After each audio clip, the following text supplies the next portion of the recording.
Afternoon. The top story is the news that Donald Trump is accused in the I said afternoon. It's evening. Evening, good people. Evening, good evening. Good evening. So listen, it's 8:30, 8:33. I think I'm doing pretty good. I need to jump on in here because there's some firings, some things going on. I need to check into it, and then we got to get to what's going on with Candace and Charlie Kirk. I saw something. They saying that it was a hot mic. Something. But anyway, let's check into this. I think he's gonna cover it. And if it take him too long to get in it, we're gonna talk about these firings. The FBI is firing some folk. I don't know. This getting hot in here. You know that state of delusion last night. The superintendent in California, the Clintons Thursday and Friday, and well, let's see, FBI letting go folk. Cash Patel phone records been subpoenaed. Let's go. What you got to say, sir? Let's go. And that his government is hiding the very Epstein files about it. NPR reporting that bombshell heading into the State of the Union. Hold on. What you say? Let's start over. Let's go. The top story is the news that Donald Trump is accused in the Epstein files. Facts. And that his government is hiding the very Epstein files about it. Facts. NPR reporting that bombshell heading into the State of the Union, where President Trump faced the long shadow of Jeffrey Epstein.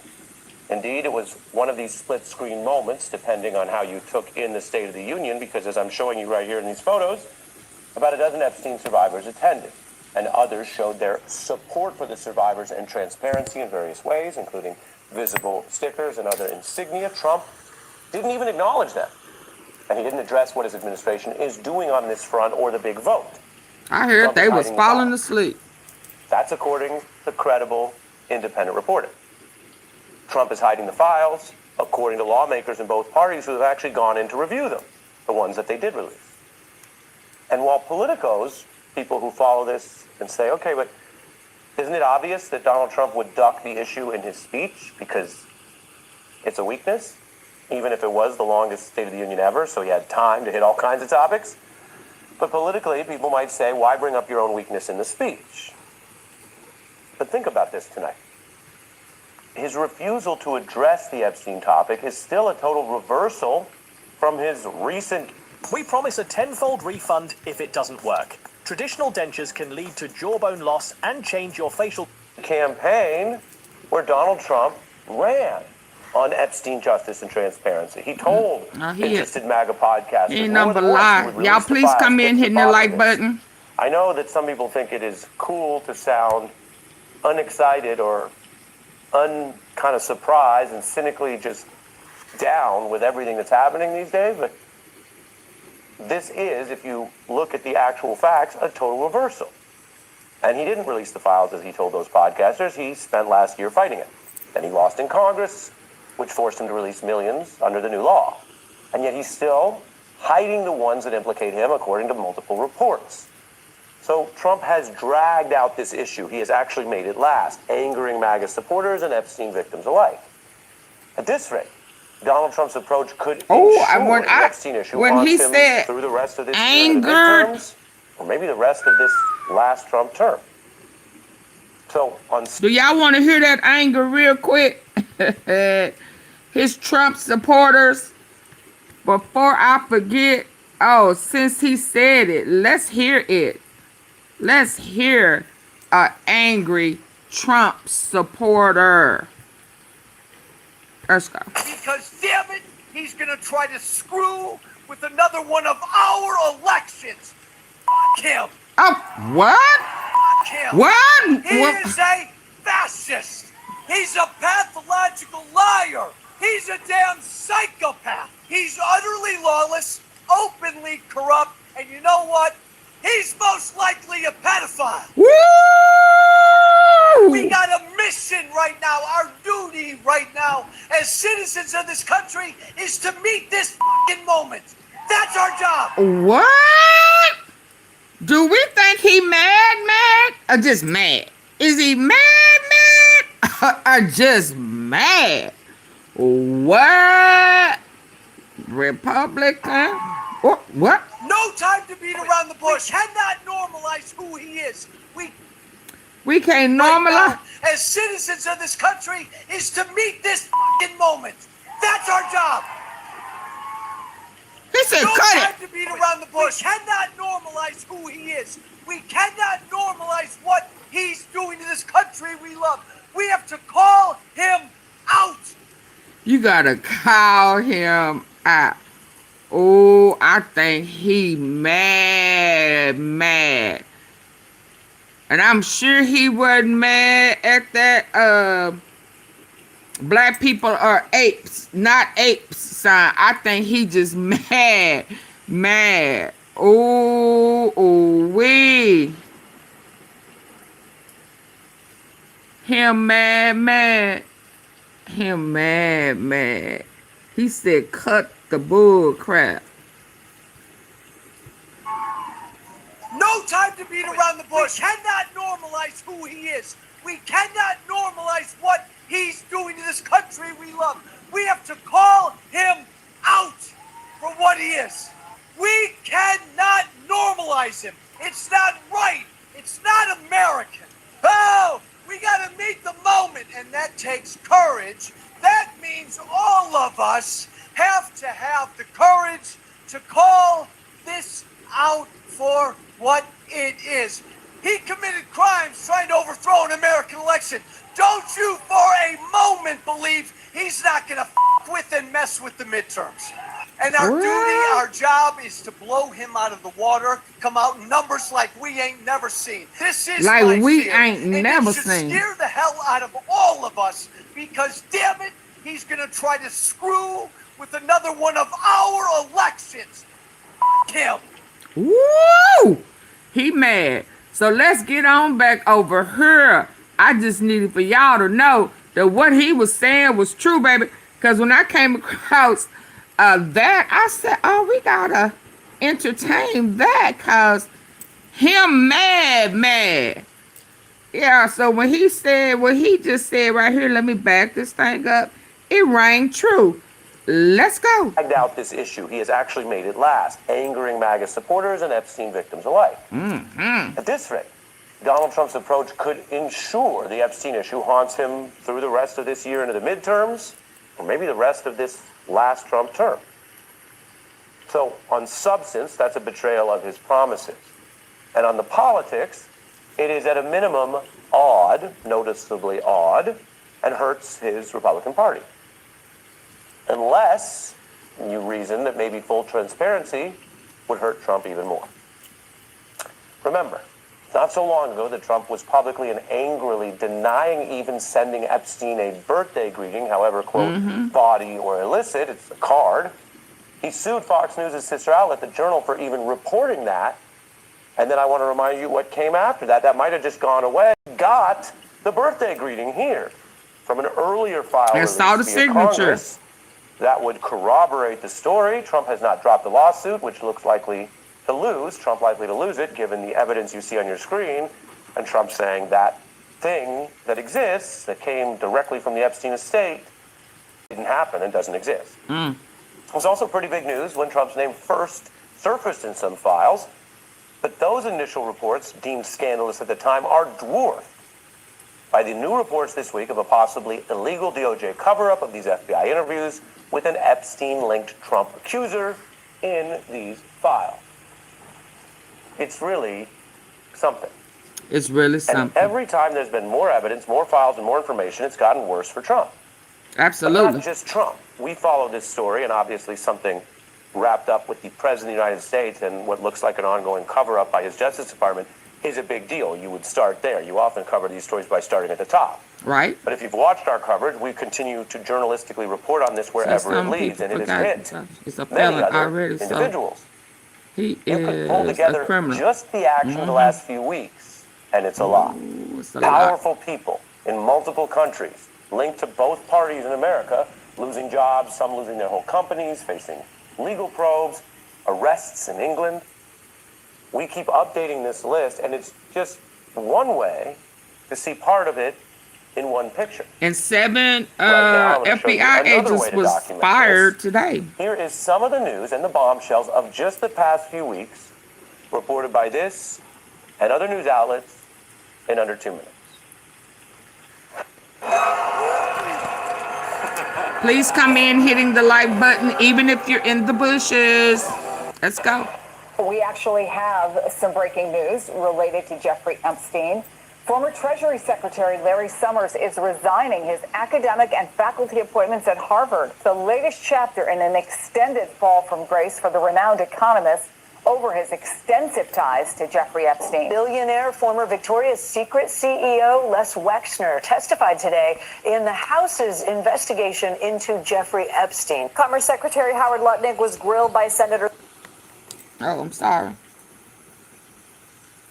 was on Capitol Hill today over his appearance in recently released Epstein files. Fallout from the Jeffrey Epstein files has now reached one of the largest investment banks in the world, Goldman Sachs. The bank's chief legal officer, Kathy Rumler, now says she is resigning. New Epstein fallout, Hollywood heavyweight Casey Wasserman is putting his namesake talent agency up for sale. Celebrity doctor Peta Attia has resigned as a contributor at CBS News. Documents show he exchanged messages with Epstein even after Epstein's 2008 conviction. The fallout from the revelations in the Epstein files has now led to a 1 in 400-year event. Start with breaking news about Andrew Mountbatten Windsor. The BBC understands that he has been arrested on suspicion of misconduct in public office. Regarding those links with the convicted paedophile, the late paedophile Jeffrey Epstein. The biggest story in the world right now, that is the arrest of Andrew Mountbatten Windsor. L'ex-prince Andrew,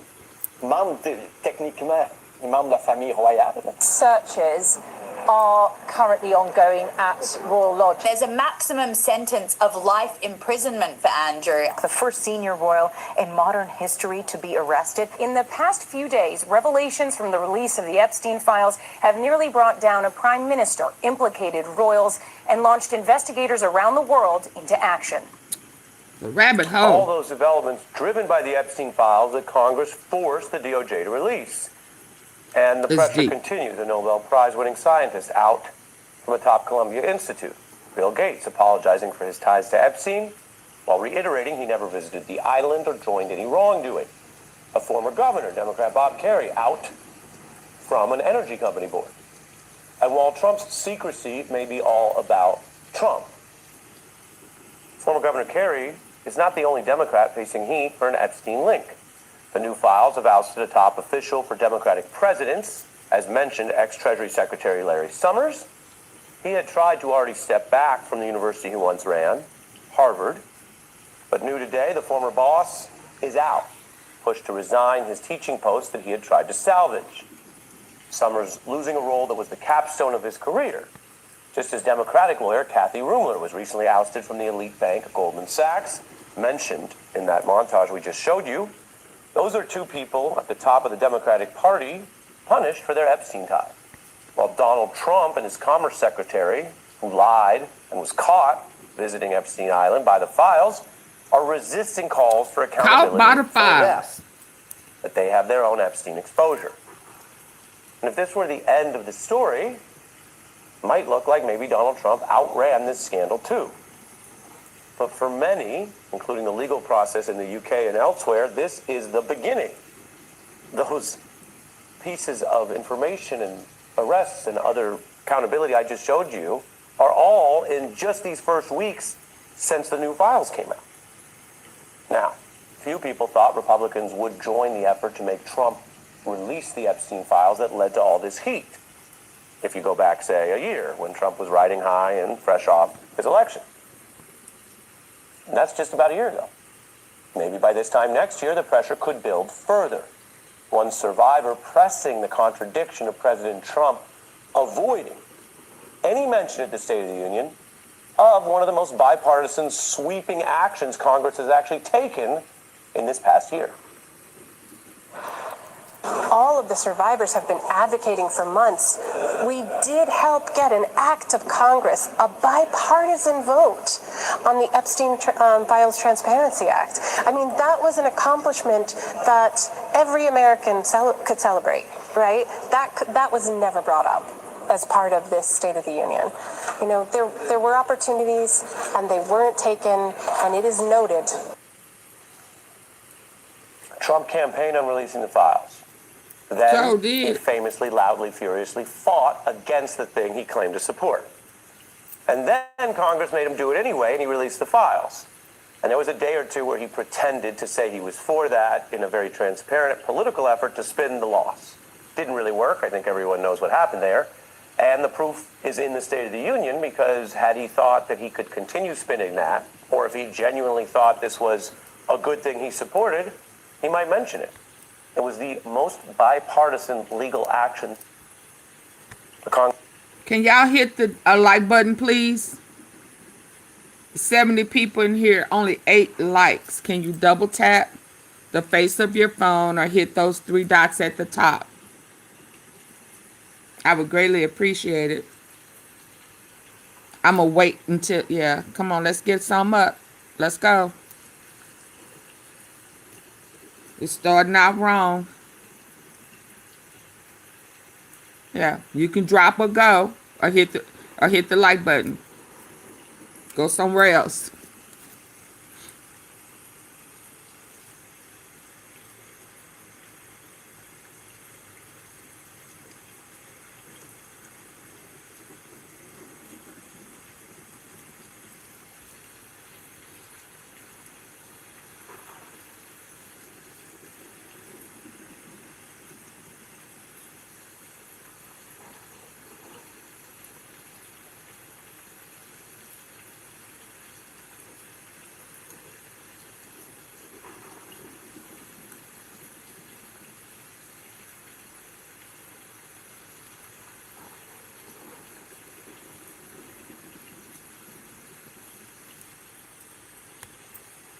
took under this administration. It just happened to be against the Trump administration.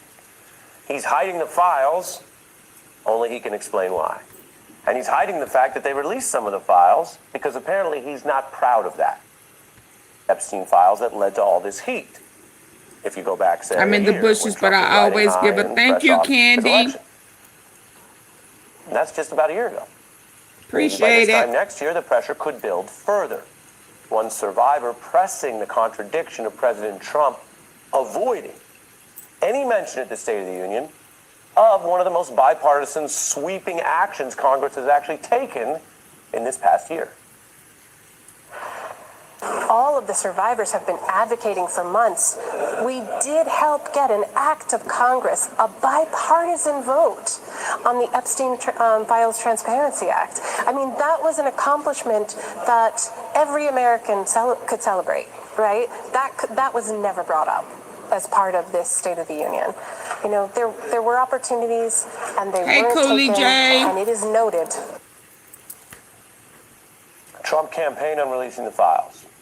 Then he famously, loudly, furiously fought against the thing he claimed to support. Big time liar. And then Congress made him do it anyway, and he released the files.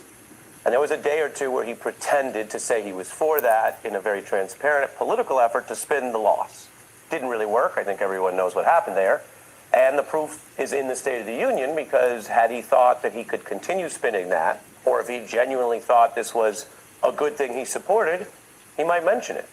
It was the most bipartisan legal action the Congress took under this administration. It just happened to be against the Trump administration. He's hiding the files, only he can explain why. And he's hiding the fact that they released some of the files because apparently he's not proud of that. This story is not going away. Not for some of the Democrats I mentioned there, who worked with President Clinton and others, and clearly not for the current president of the United States. No, he in for a rude awakening. He in for a rude awakening. Let's hear about who these people that done got fired. What that's about. What is this about? Cash Patel he done found out that his phone was but shot out. Nah, I ain't gonna do that too. I ain't gonna do that. I ain't gonna do that.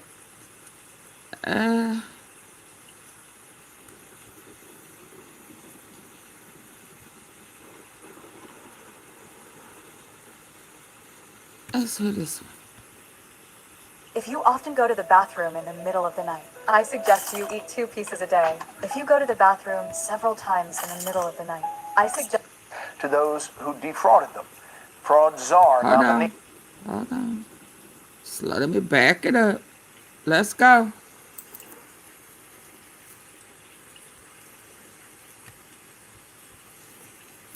It's finna get ugly. Vice President J.D. Vance says the Trump administration will temporarily halt some Medicaid funding to the state of Minnesota over fraud concerns. President Trump's point man on his war against fraud says he wants to restore public faith in taxpayer-funded programs and bring justice to those who defrauded them. Fraud czar nominee Colin McDonald testified before the Senate Judiciary Committee today. Correspondent David Spunt shows us tonight from Capitol Hill. Fraudsters should never be allowed to rip off the United States of America. What your president do? By President Trump to lead a new anti-fraud office y'all inside kill the me. Justice What y'all think Department Trump came is to Congress doing? with a message. Where no fraud is too big for the Department of Justice and no fraud is too small for the Department of Justice. Some Democrats questioning whether the new position should even be established. The worst examples of waste, fraud, and abuse in recent years are coming from inside the Trump administration. Absolutely. Want to root out fraud? Start at the top. If confirmed, Colin McDonald will focus on Minnesota, where Republicans allege fraud is rampant. He also put a spotlight on elder fraud cases across the country. And it's not just the grandmothers and the grandfathers, it's also their family members who bear the weight of these scams and the fraud that's perpetrated against them. Democrats pointing to concerns about the independence of the new position after this in January. It will be run out of the White House under the supervision of me and the President of the United States.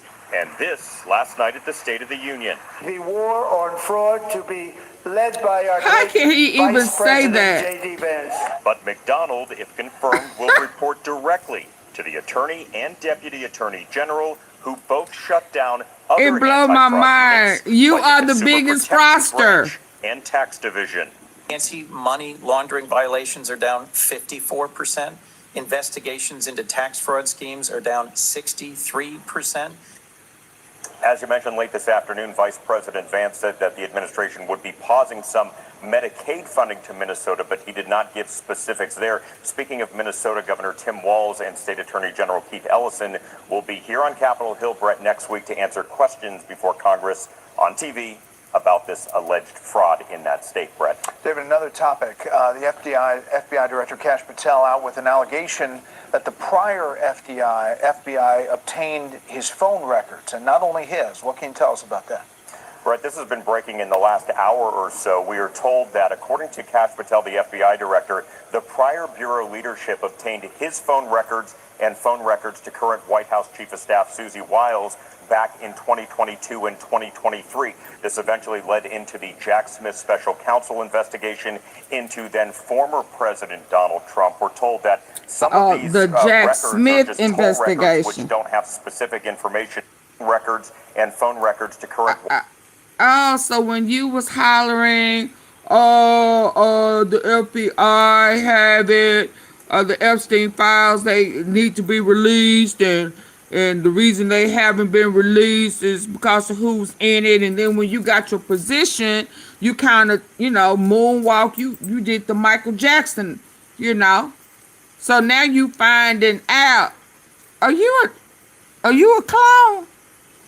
Your eyes ain't normally that color. Y'all be having clones. Your eyes ain't that big this time either.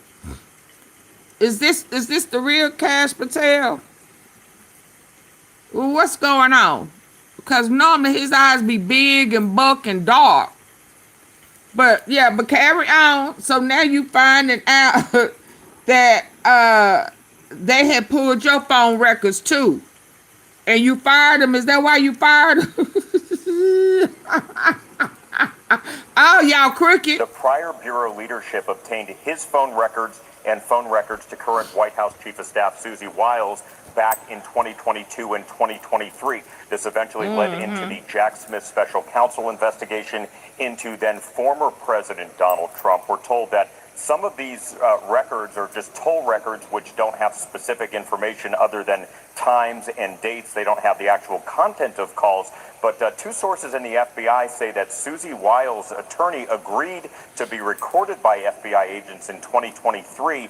She did not agree. We've reached out to her for comment. FBI Director Patel, in a statement to Fox News, calls this outrageous and deeply disturbing. And I will add, Brett, that we are told at least 10 Bureau employees have been fired just today over this incident, with more potentially to come. You had my phone number. David Spun on cap. Don't wear these perfumes Oh, if you don't baby. like compliments. Everyone has been talking about all of these perfumes, but honestly, they're Oh, my goodness. Oh, my goodness. Good evening from New York. I'm Chris Hayes. Donald Trump gave the longest State of the Union address No, that ain't where I'm trying to go. in American history. He spoke for nearly 2 hours. Felt like 4. Hold on. And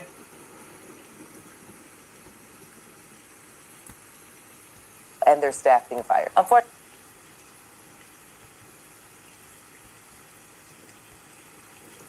Yeah. Let's go, Precious. Breaking quote, we got you. Spelled with a U. Hold on. A letter. I don't know what I did. That's what the governor of the U.S. Virgin. U.S. Virgin what? Governor offered to help Epstein with private island prior to arrest. What did I just stumble up on? What is this? Governor intercede. Oh, Lord.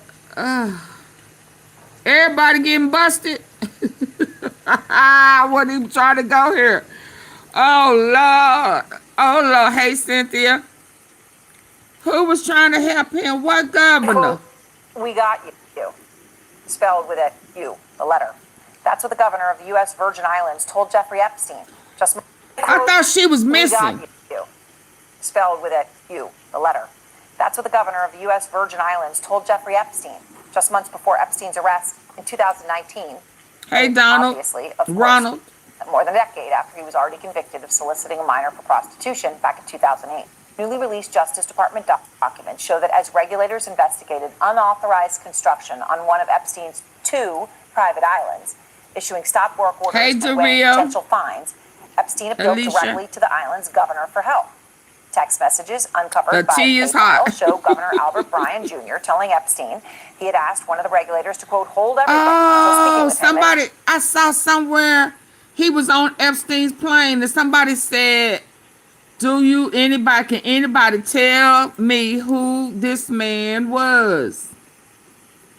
Oh, it is you. It is you. Let me position this right. Yeah, I just saw you on his plane. Lord. Now, I thought it was a lady who was let me hear who you are again. Because I thought it was a female Prime Minister of the Virgin Islands. Governor for help. Text messages uncovered by K-File show Governor Albert Bryan Jr. telling Epstein he had asked one of the regulators to, quote, hold everything until speaking with him, and later sought the recusal of the commissioner overseeing the dispute. K-File's Andrew Kaczynski joins me now. And, you know, Andrew, this is so important as we get to the heart of Jeffrey Epstein and how he had power, money that he had, and how he wielded it. And was you playing with them kids? You know, Andrew, this is so important. Asked one of the regulators to, quote, hold. It was you who said, hold off.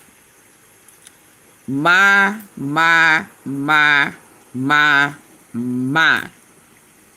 Bone spurs and his companions.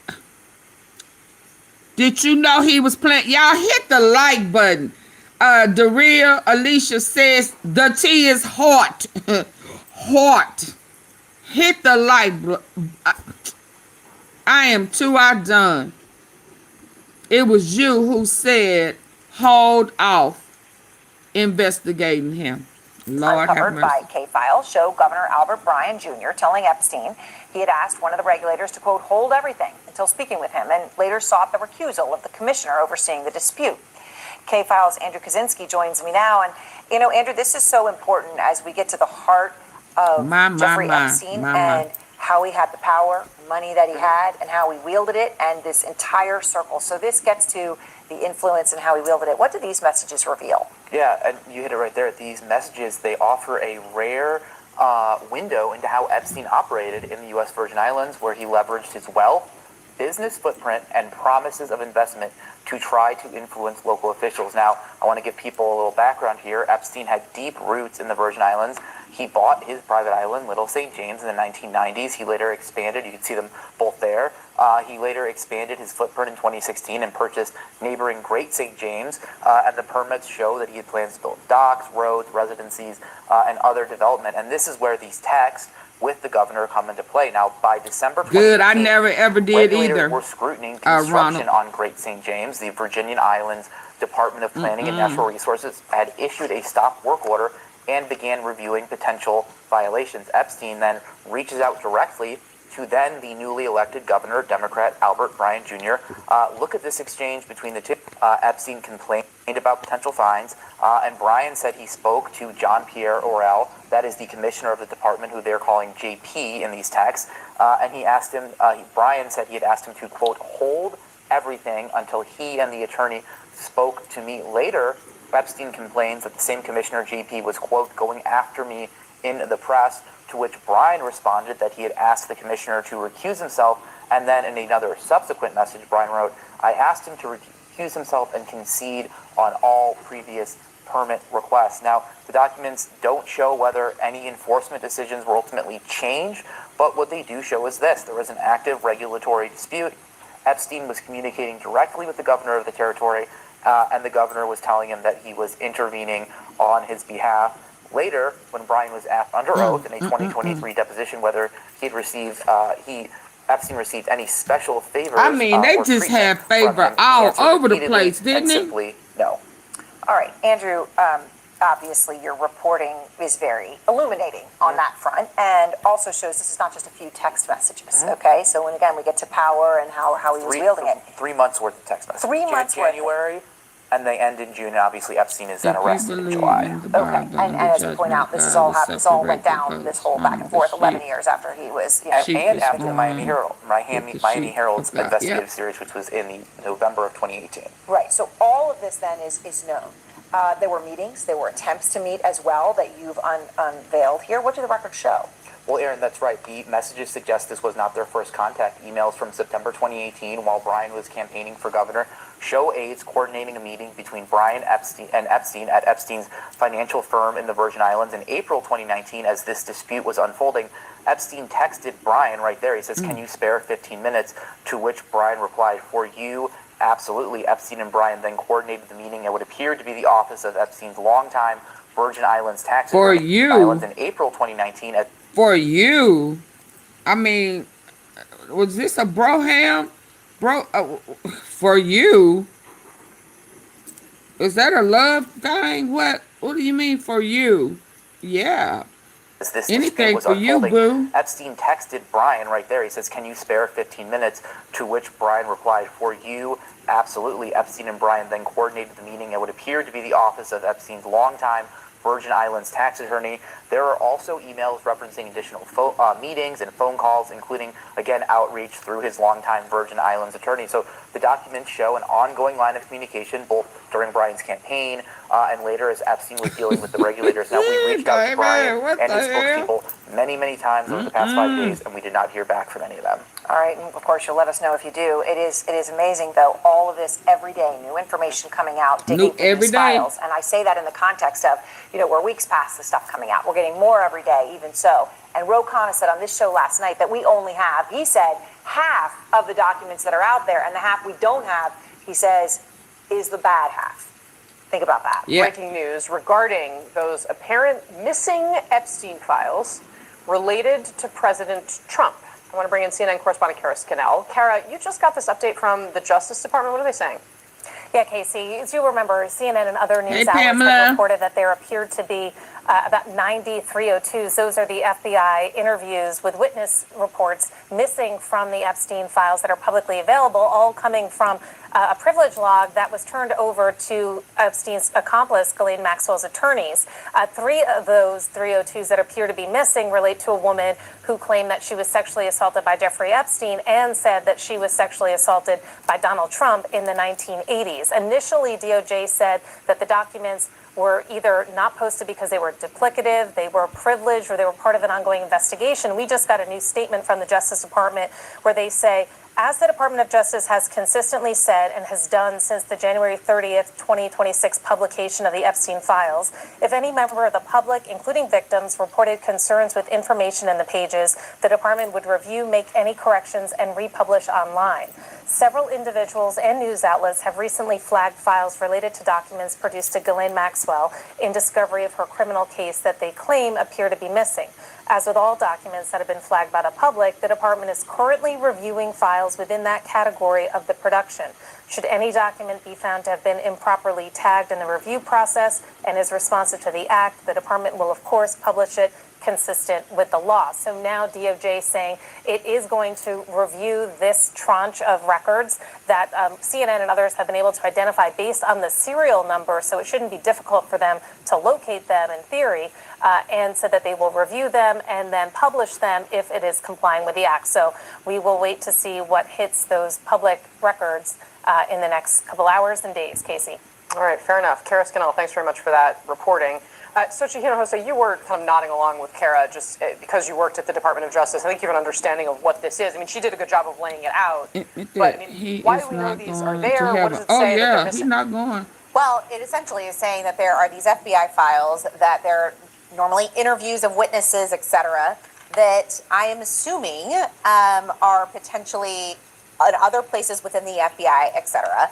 What I will say is that this entire thing and the fact that there have been missing of these documents just shows how the Justice Department was not prepared remember to the do this, and why the Justice Clintons, Department Hillary is tomorrow, Bill is Friday. files for the reason that case files live everywhere. They don't just live at the FBI. They're at the U.S. Attorney's Office, multiple U.S. Attorney's Offices, National Security Division, DEA, I mean, all of these places. And so when you say, I want every file on X issue, what ends up happening is that you are trusting all of these entities to come together and to give you those files. Yes, things will be missing. There are people in the National Security Division that are looking through each one of these files. There is human error. There are things like that. So what you're seeing right now, what we've seen over the last few weeks, is sort of this chaos and what happens because the Justice Department normally does not do this. Yeah, but in this case, I mean, the reason, my understanding of our reporting is that this was a manifest that was given to Ghislaine Maxwell's attorney. So they should have known that it existed. Yes, and they should have known. You're exactly right. I think that there will be questions about why was it missing, who left it out, why was it at some point taken out of the original tranche, and where did it originate from in the first place? So yes, there are those questions, but it also goes to show you that there isn't someone in there looking at each of these files to figure out whether or not they're made public, they're in compliance with the law. And also in every one of these instances, I will say, how long have we been talking about this? If they would have released all of these files at once when they were supposed to be released, we wouldn't be talking about this past January. So they're going to have a special master or something? I think there should have been an independent person dealing with this. Sort of dealt with this. Yes, an independent person who could have dealt with this. Chuck, I want to go back to the point you were making before the break, which is this idea of the Epstein class, because, I mean, that really is the thing that has stuck out to me as we have learned more and more about this. Something that started in the realm where everybody wanted to call it a conspiracy theory, right? Both Democrats and Republicans that I talked to in this town would say that it was a conspiracy theory. There were people in the MAGA base for President Trump that really wanted these files out. His vice president was one of the loudest voices on this. And they come into office. They're somehow, not interested. The president is literally calling members of Congress into the Situation Room to convince them not to vote for a law that will ultimately release these files. Then we get the files, and it turns out that everybody that said these files showed something that really stank were right. They were all right. And for the president of the United States and his base, who are still saying that this is a problem for them, Like, how does he keep going the way he's going in his like, regardless of whether or not he ever actually did anything wrong, right? We're not saying we saw something that's in the files that says Donald Trump, committed a crime, et cetera, et cetera. He committed a crime. There's, whistleblowing in there. But for his base that is saying, give us the Epstein class, and he doesn't, what problem does that create for him? Well, I think it does create some problem with some parts of his base when they feel let down about another issue. It's sort of like, over time that chips away. It becomes a trust thing. But, let me also step back. There was a lot of people that believed, a lot of strange things about Epstein. And so the craziest conspiracies have proven not to be true. But that doesn't mean what was done was not bad, right? Like it turned, and I think that this is why this has been why you've seen everybody handle this. It's not what people rumored and feared. Yes, it is. That them other files ain't came out. Stop lying. It's the files that he don't want to come out. The evidence they have, it didn't come from the Department of Justice. It was leaked. Them 3 million more, 3+ million. Yeah. It got his name all over it. And this, man. Y'all need to stop lying. The more y'all lie, the more he think he's getting away with it. And it's going to keep leaking. It's going to keep leaking. Hold on.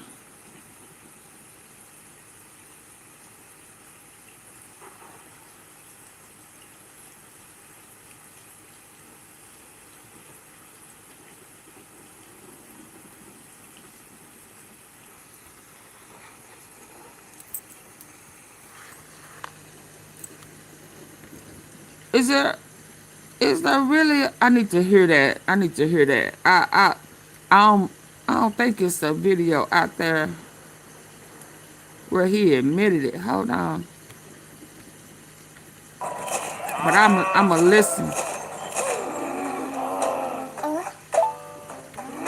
Breaking moments ago, MS Now's Carol Linick and Ken Delanian are reporting that the FBI has just fired at least 7 FBI agents and support staff as a result of their role in the classified documents case. This is involving.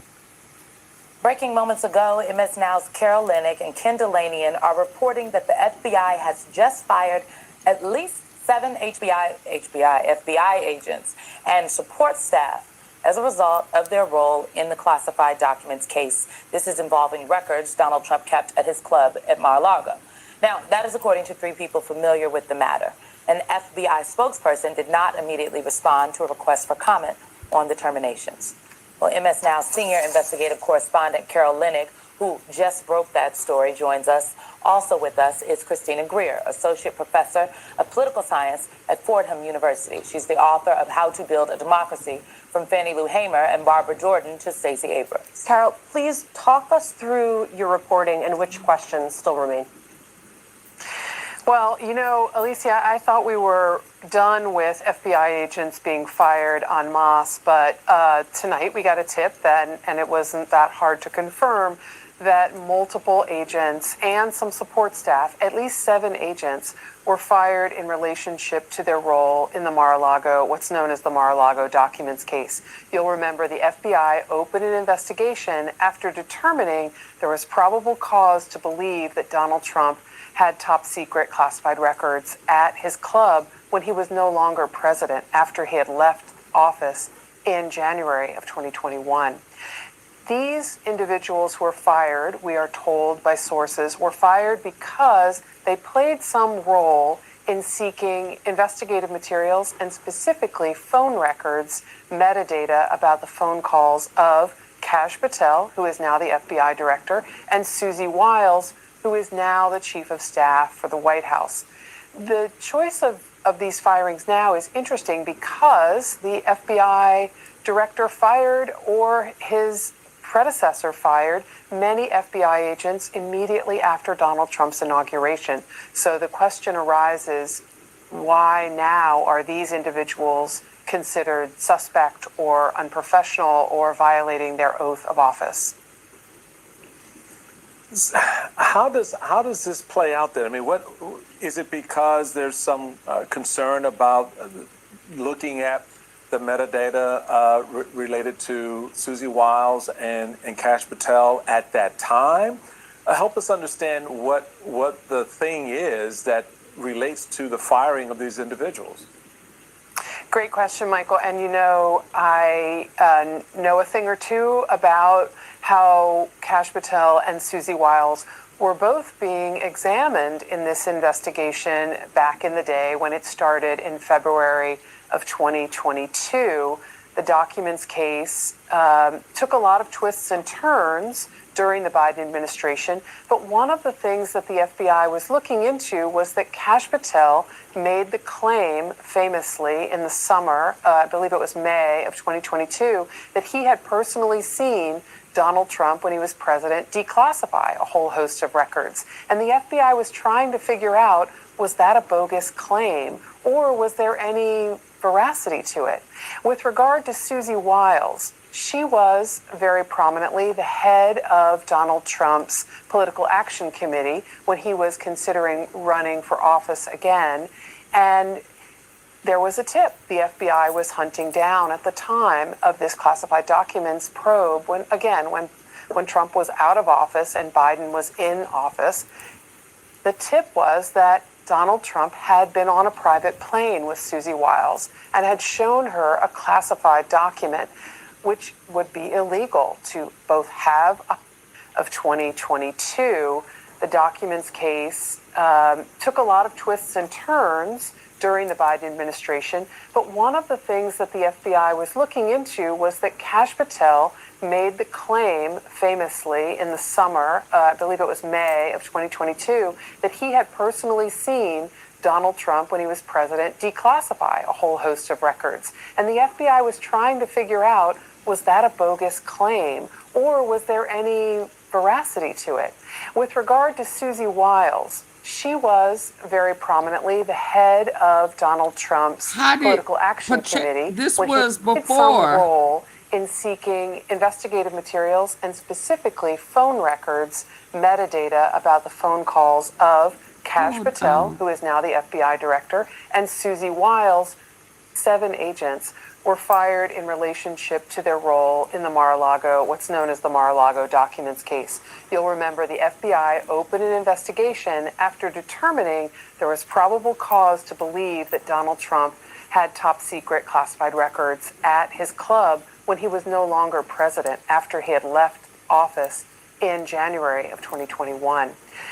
These individuals who were fired, we are told by sources, were fired because they played some role in seeking investigative materials and specifically phone records, metadata about the phone calls of Kash Patel, who is now the FBI director. These and are the Susie documents that Wiles, was at who now Mar-a-Lago. were fired because they played some role in seeking investigative materials and specifically phone records, metadata about the phone calls of Kash Patel, who is now the FBI director, and Susie Wiles, who is now the chief of staff for the White House. The choice of these firings now is interesting because the FBI director fired, or his predecessor fired, many FBI agents immediately after Donald Trump's inauguration.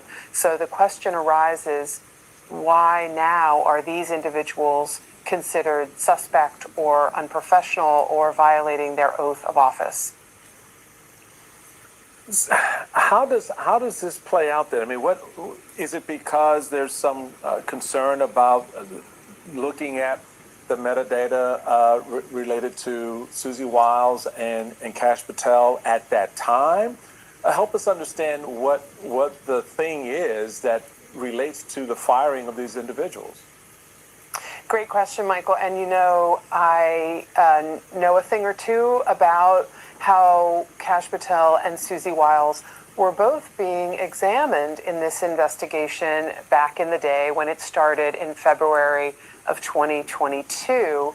The documents case took a lot of twists and turns during the Biden administration. But one of the things that the FBI was looking into was that Kash Patel made the claim famously in the summer, I believe it was May of 2022, that he had personally seen Donald Trump, when he was president, declassify a whole host of records. And the FBI was trying to figure out, was that a bogus claim, or was there any veracity to it? With regard to Susie Wiles, she was very prominently the head of Donald Trump's Political Action Committee when he was considering running for office again. And there was a tip the FBI was hunting down at the time of this classified documents probe when Trump was out of office and Biden was in office. The tip was that Donald Trump had been on a private plane with Susie Wiles and had shown her a classified document, which would be illegal to both have a highly classified document and show it to someone who did not have clearance to review it. So these are two potential reasons. We don't know yet, Michael. Mm-hmm. All we know is that these people have been fired. And one more detail, they were fired the same day or within 24 hours of a story breaking that revealed that Patel and Wiles' phone records had been obtained. Just the metadata of who they called, when they called them, nothing about the content. And Trump smelled like Bill Clinton's nuts. Obviously out right now, folks. He has a statement to Reuters noting it is outrageous and deeply alarming. Since you want to come in disrespectful. Secretly subpoenaed my own phone records, along with those of now White House Chief of Staff Susie Wiles, using flimsy pretexts and burying the entire process in prohibited case files designed to evade all oversight. That is how Director Patel is responding to this news. We will say on it. Look, there's something that Carol said, Christina, about the fact that Kash Patel, hello, how you doing? At this point, said that he saw Donald Trump declassify these files. I used to work at the White House. You don't see the president declassify something. There's a process that it goes through. That being said, I do think there's something about the fact that there seems to be, if you're just a regular person sitting at home, turning on the TV, like, well, what did Kash Patel do now? It seems that there's so much chaos, so many things happening, yet no accountability in any way, shape, or form. Kash Patel's name is in the news a lot, yet we haven't heard from Kash Patel. He wasn't at the State of the Union last night.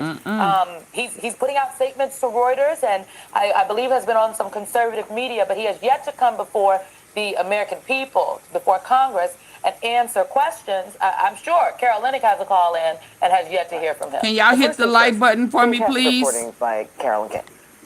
The way I see this as a political scientist and also as an American is that this is just part of the larger distraction tactic. When we're thinking about this mass firing, and you ask, why today, right? What we're not talking about is Kash Patel chugging a beer overseas on our dime.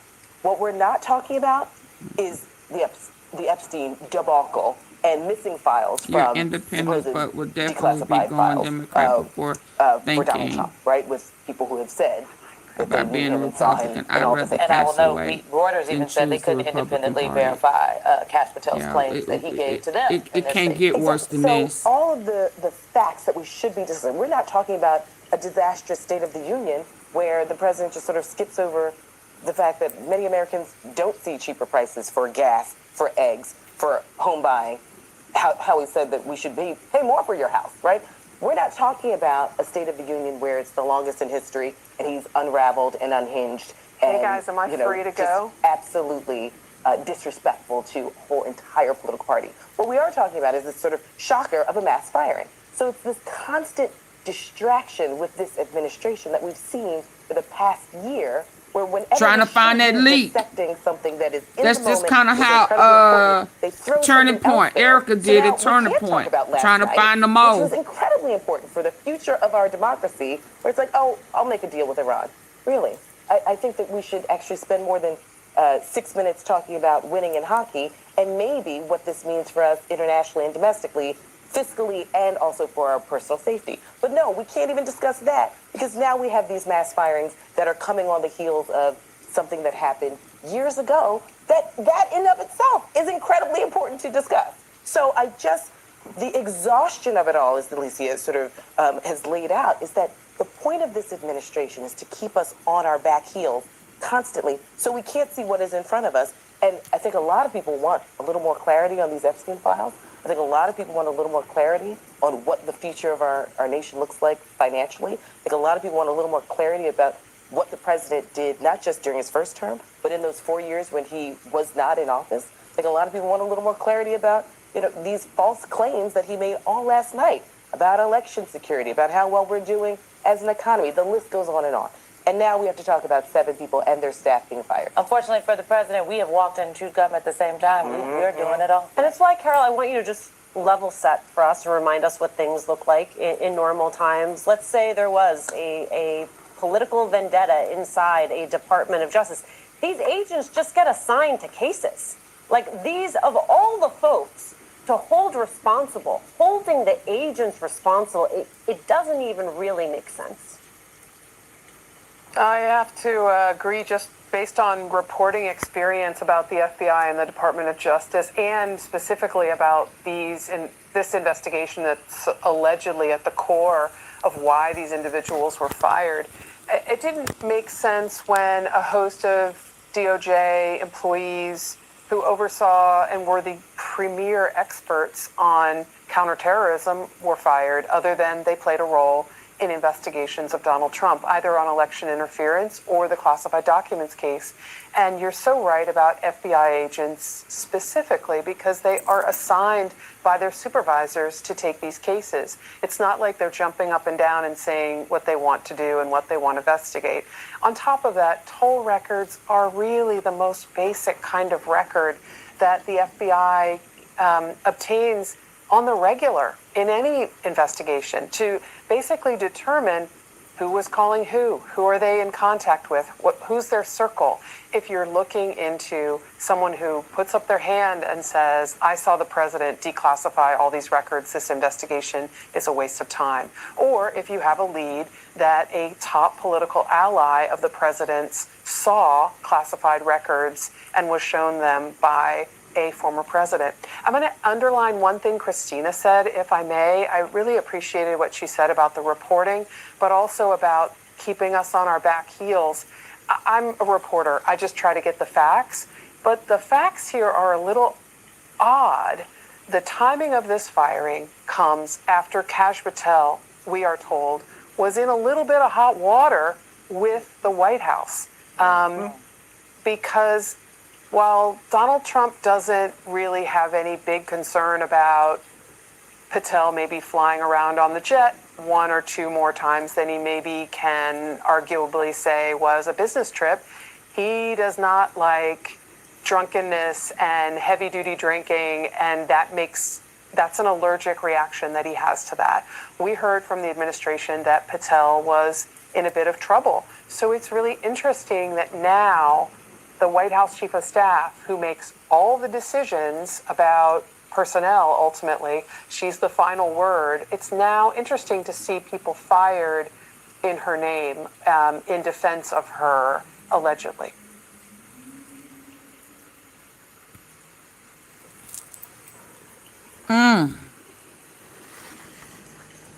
Hold on.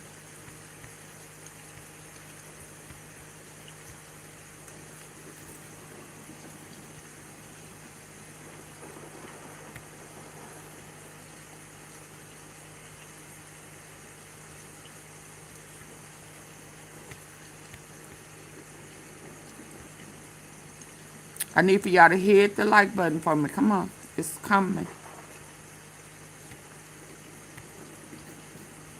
Why is it spinning?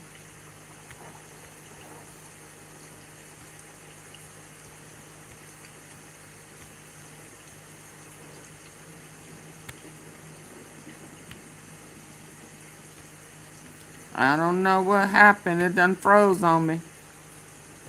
Let me get another device. That's not gonna stop nothing. You understand?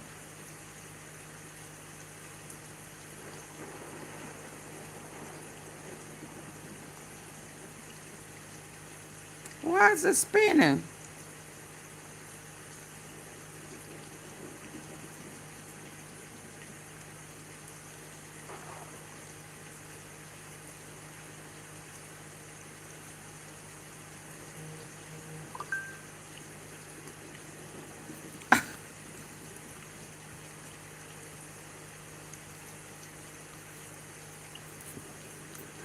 Okay.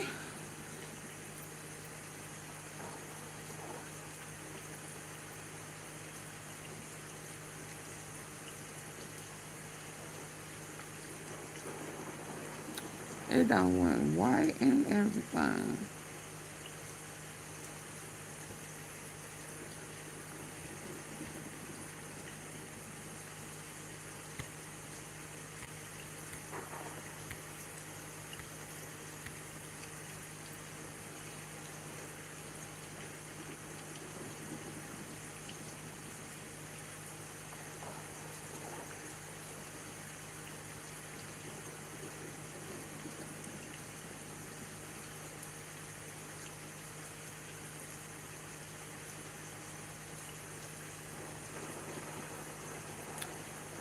Hold on. Get them out. Missing files.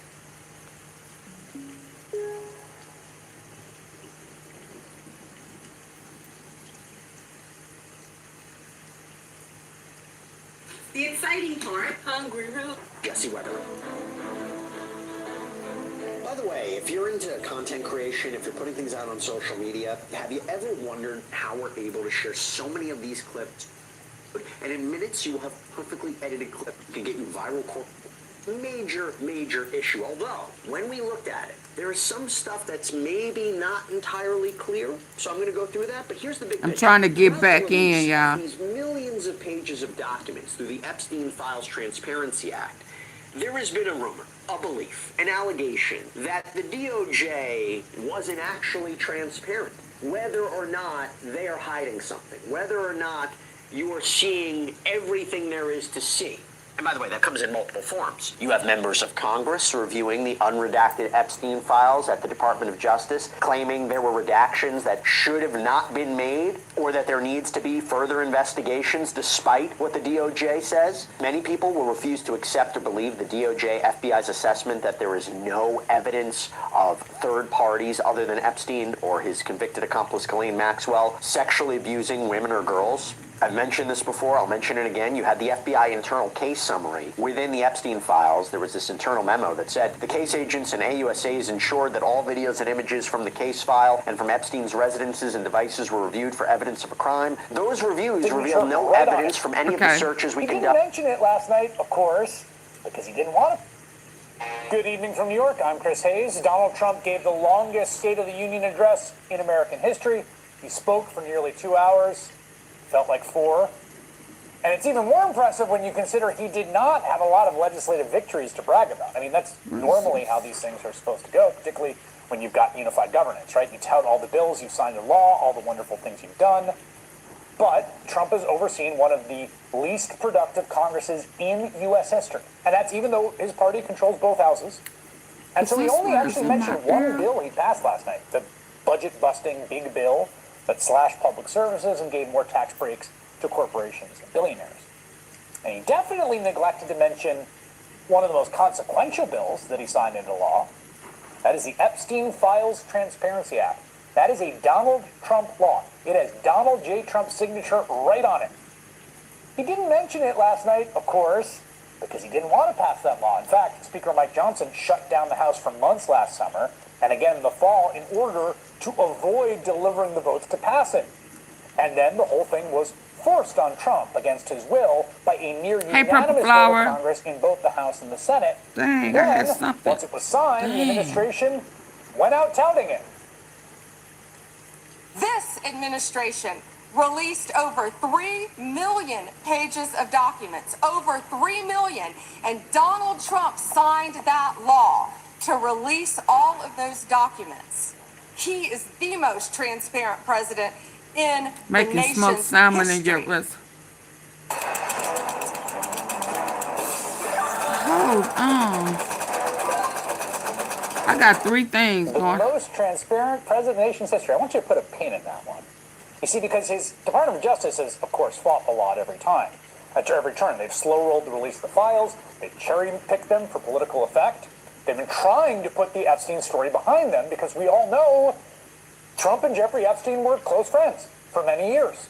That's not a secret. It's matter of public record. We've seen the photos of them together. The video from one of their parties in the 1990s in which they're actually looking at women dancing in front of them. Of course, we've seen the birthday letter, which Trump somewhat hilariously denies writing to Epstein, with the gross drawing and the words, "Enigmas never age, may every day be another wonderful secret." So every time they act to cover up the Epstein files, they look like they're trying to keep a secret, like they're trying to cover something up. And now here we are with what is probably the most suspicious evidence of that yet. And it's really something. We're going to take a second here. So MS Now, along with other outlets, is now confirming that the Department of Justice under Donald Trump withheld some very specific Epstein files from the public. Those files are more than 50 pages of notes and memos related to interviews with a woman. That woman accused Donald Trump of sexually abusing her when she was a minor. The existence of those missing memos was first reported last week by independent journalist Roger Sollenberger in a Substack post. He discovered that a released document listed files in that case, and it showed that federal investigators had conducted not one, but 4 interviews with Trump's accuser in 2019 when he was president. And there were notes and summaries of each of those interviews within the FBI's possession. But as Sollenberger found, and MS Now confirmed, only one memo and no handwritten notes reflecting such an interview is included on the DOJ Epstein's Files site. A source who's viewed the unredacted documents told MS Now the woman interviewed by the FBI in July 2019 is the same woman who alleged that Trump forced her to perform oral sex on him 35 years ago when she was 13 or 14 years old and subsequently hit her. She also claimed she was repeatedly raped by Jeffrey Epstein. In fact, according to the sole summary of her first interview, that's one of 4, but there's one that we do have, the one that was released that you can read, it's online. The woman's lawyer told investigators during that interview that she was concerned about implicating additional individuals beyond Epstein, specifically any that were well known, due to fear of retaliation. What did she tell them after that in those 3 subsequent interviews? We really don't know, because those documents do not exist in the files that Trump's Department of Justice posted. They exist in the FBI. They exist in the Justice Department. We can see that. We know that from the index, but they're not online. Now, yesterday, the DOJ responded in a social media post saying that, quote, nothing has been deleted and all responsive documents have been produced. That, I gotta say, seems pretty clearly false. And in fact, as more outlets, first Sollenberger and then MS Now and NPR, and now the New York Times have started to report on these missing files, then the DOJ put out a news statement noting that documents could have been withheld because of an ongoing federal investigation, which is kind of weird phrasing. Could have been or were. Or is that just a rationalization for not releasing the files that specifically pertain to the man who's in charge of the country? That is not the only thing that did not make it into the DOJ's publicly released Epstein files. The FBI also interviewed a woman known as Jane, who testified under oath at the trial of Epstein accomplice Ghislaine Maxwell. Jane claims she was introduced to Trump by Epstein at Mar-a-Lago when she was 14 years old. And has now discovered that the handwritten notes from her interview also are missing from the DOJ's website. Now, Donald Trump has denied any wrongdoing whatsoever, and all of the allegations, specifically the allegation from this one woman, right, in question, who had the 4 interviews, only one we've seen, are unverified, right? All we have is this sort of reporting about the content of what she said and nothing underneath it. We don't know if any of it's corroborated or at all. In part, that's because the files about the nature of the allegations are missing. We can't see them. We know Department of Justice has them, but they're not online. And we've been saying all along as we cover this, which has been a challenge, honestly, to do rigorously and truthfully and fairly in these millions of documents as they come out. Just because someone's name is in the files doesn't make them guilty of a crime, doesn't even make them guilty of any wrongdoing whatsoever. There are lots of people's names in the files who've not been accused of anything. But here's what we know at this point. As best as we can tell with the information we've been given, it does seem clear that a woman did accuse Donald Trump of criminal wrongdoing in connection with his longtime friend, the child sex trafficker Jeffrey Epstein. And then she was interviewed by the FBI. She was interviewed 4 times. She said happened. It said it was credible. When she was 13 or 14. And then the files from those interviews were numbered and they were logged and they were put into an index. And then they were not released to the public. And the Department of Justice's explanation for why they weren't released to the public keeps shifting. So no, those allegations cannot be publicly verified. Certainly as long as the Trump government withholds the files containing them. Very dangerous man. Possible these files exonerate the president of any wrongdoing.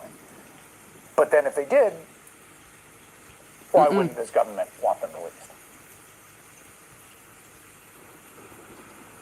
Ford, why would you remove them? Why would you take it out?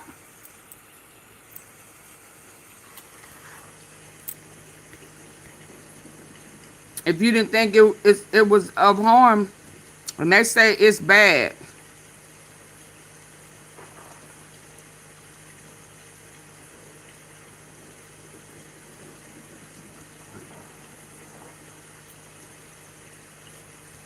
Do I want to hear?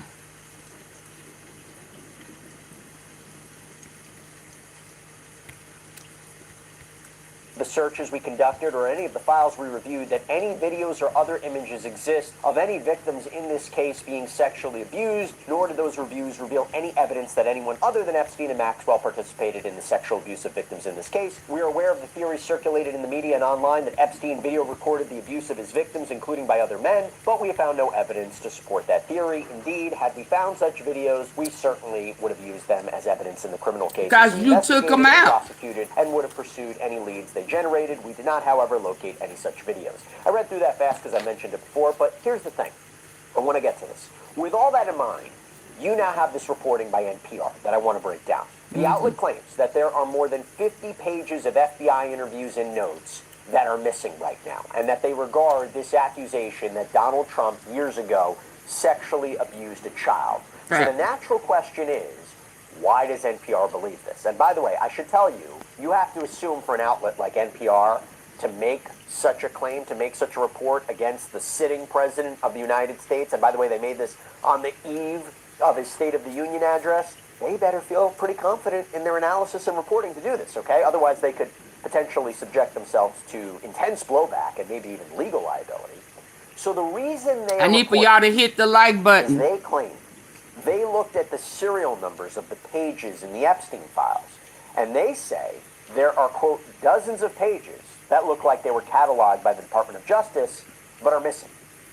So let me give you 3 numbers. 28, 99, yeah, I'm gonna have to pause.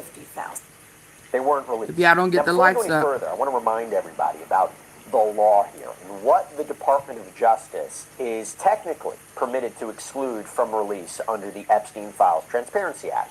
So according to the law, the Attorney General can withhold or redact materials that contain personally identifiable information of victims, or that contain child sexual abuse materials, or that would jeopardize an active federal investigation or prosecution, and even things that depict or contain images of death, physical abuse, injury. There was also a section that said information that could basically jeopardize national defense or foreign policy can be withheld or redacted. However, Attorney General Pam Bondi wrote a letter to members of Congress that records were not being withheld on that basis. And she did indicate that records were being withheld on the basis of privilege, so such as client privilege or deliberative process privilege. That's basically the inner workings and thoughts regarding how a government agency... Pressure, what are you talking about? They have the files. That's why they're having this discussion, is because documents that they did not release, it was released. It was leaked. I told y'all somebody else already have a copy of what I already told y'all somebody has the copy of it. We are going to see it one way or another. We may not get it all at one time, but we are going to see even the ones that they don't want us to see. Pressure, hush, stop. The decision, it's kind of like executive privilege. Now, Bondi also guaranteed that no records were withheld, quote, on the basis of embarrassment, reputational harm, or political sensitivity, including to any government official, public figure, or foreign dignitary.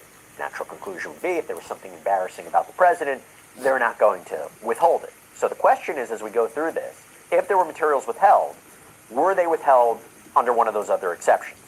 I don't know. Let's go through this. I want to go back to the reporting from NPR. So NPR explains somebody other than them have copies already. That's how they know. Compiled this list. That's how they know what they know. Donald Trump. And the tips apparently came into the FBI's National Threat Operations Center. Now the problem is, this was an issue of secondhand information, and also an issue of there was no corroborating evidence to necessarily support these claims on the face of it. So for example, you have this one, and this is the one that we're going to be focusing on. Redacted reported an unidentified female friend who was forced to perform. We had already heard this before. 35 years ago. You fail to understand. We already knew this information before. The problem now is they removed it. This is not the first time we done seen the document. It ain't the first time I have seen them. I saw it. But they removed it. You're not understanding what the problem is. Old redacted that she was approximately 13 to 14 years old when this occurred, and the friend allegedly bit President Trump while performing. Yeah, I ain't heard that before. I have. After she laughed about I saw it weeks ago. I did too. That's what I'm saying. But they removed it. And by the way, there is a note that that lead was sent to the Washington office to conduct an interview. Keep that in mind. We're going to talk about that. But just to give you an idea about the other tips that came in, here's another one. Online complainant reported she was a victim and witness to a sex trafficking. He just want to always be right. In Rancho Palos Verdes, California, and he wrong. Between 1995 and 1996. Complainant reported Ghislaine Maxwell as the madam and broker for sex parties, clients of whom included Epstein, Robin Leach, remember Lifestyles of the Rich and Famous, and Donald Trump. Complainant reported participating in orgies and that some girls went missing, rumored to have been murdered and buried at the facility. Complainant reported being threatened by Trump's then head of security. But Bill coming out Friday. What went on there or who she saw, she would, quote, end up as fertilizer for the back 9 holes. Now, there is a note there. Oh, wow. The complainant was spoken to and deemed not credible. Where his wife is? Research showed 3 separate incidents involving police, which requested a mandatory psychiatric evaluations. So, again, keep these allegations with a grain of salt. But there's also more allegations. One of complainant's ex-girlfriend's daughters told complainant Trump raped her, as did Epstein. Complainant reported Donald Trump participated regularly in paying money to force her to perform sex acts with him, and alleged Trump was present when her uncle murdered her newborn child. Donald Trump, the president, had parties at Mar-a-Lago called Calendar Girls. Jeffrey Epstein would bring the children in, and Trump would auction them off. Again, these are all allegations that came in, but you have serious issues of credibility, corroboration, not being able to follow up on tips. I just saw that the other day, them little girls jumping up and down. This production may include fake or falsely submitted images, documents, or videos, as everything that was sent to the FBI by the public was included in the production that is responsive to the act. Some of the documents contain untrue and sensationalistic claims against President Trump that were submitted to the FBI right before the 2020 election. To be clear, the claims are unfounded and false, and if they have a shred of credibility, they certainly would have been weaponized. There you go, moving the goalposts again. Okay. That's not what we said. You said that it was never going to be seen. Office, the allegation that Trump had forced a child to perform oral sex. Now you're talking about who going to jail. This allegation that was not the discussion. This allegation was taken so seriously that it was included in an FBI PowerPoint presentation, and that the president, Donald Trump, was listed under the prominent name section. So there's 2 different allegations here. One, redacted stated Epstein introduced her to Trump, who subsequently forced her head down to his exposed private area, which she subsequently bit. In response, Trump punched her in the head and kicked her out. Date range 1983 to 1985. Redacted would have been 13 to 15. That report was Here's more a second than one. allegation that apparently was taken seriously. Redacted remembered Epstein introduced her to Trump saying, "This is a good one, huh?" Yep. Trump responded, "Yes." Date range roughly 1984 would have been 14. See, remember last week he said he was exonerated. A little bit later on. By the way, there were other that's the names push on this of this. PowerPoint too. Bill Clinton. And because Bill Leon Clinton is Black, coming out Howard Friday. Lutnick, Les Wexner, we've talked about them a lot on Sidebar, but NPR makes the point, here's the big deal, that these allegations against Donald Trump only appear in two places in the Epstein files. One, that list of yellow highlighted allegations compiled by the FBI, which I mentioned before, and this slideshow, that they're not in any other Epstein files. In other words, isn't that strange? Isn't that curious? Mm-hmm. And then they highlight that when you look at the FBI case files and documents that were sent over to Ghislaine Maxwell and her attorneys during her federal criminal case on sex trafficking of minors charges, this new I'm not making no bet takes on with a you. very different meaning. Because NPR makes the point. Hell, he may unalive himself, like Epstein. Trump accuser who was claiming So now abuse in the I can't make that type of bet with you. 4 times in 2019. He may now, This is disappear. reporting that is also supported by MS Now. He may fake his death. No, I can't make that bet. One memo regarding these multiple interviews with this woman, that there were no handwritten notes found. So in other words, this account about this woman saying she was abused by Donald Trump in the 1980s was taken seriously. There were follow-up interviews, but in the Epstein files, you can't find out any more information about it.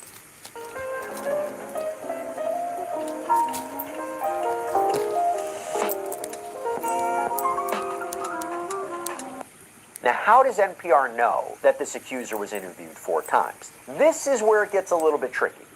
So in their article, they cite an FBI highlight that when you look at the FBI case files and documents that were sent over to Ghislaine Maxwell and her attorneys during her federal criminal case It's in her on information. sex trafficking of minors charges, this new claim takes on a very different meaning. Because NPR makes the point that the FBI actually interviewed this Trump accuser who was claiming abuse in the 1980s 4 times in 2019. Now, this is reporting that is also supported by MS Now, who claims they too found that there is only one memo regarding these multiple interviews with this woman, that there were no handwritten notes found. So in other words, this account about this woman saying she was abused by Donald Trump in the 1980s was taken seriously. There were follow-up interviews, but in the Epstein files, you can't find out any more information about it. Now, how does NPR know that this accuser was interviewed 4 times? This is where it gets a little bit tricky. So in their article, they cite an FBI serial report. Now, they don't provide a hyperlink embedded in the article, so I don't see the actual document that they're referring to in the Epstein Files library on the DOJ website. Like, I can't find this FBI serial report. Maybe you guys out there can find it, where it would show, hey, this accuser was interviewed 4 times. I couldn't find it. But NPR also cites a list of non-testifying witness material in Ghislaine Maxwell's case. Okay, now I did find this. And NPR claims that there is only 1 of 4 interviews with this accuser in the database. And how does this non-testifying witness list prove that?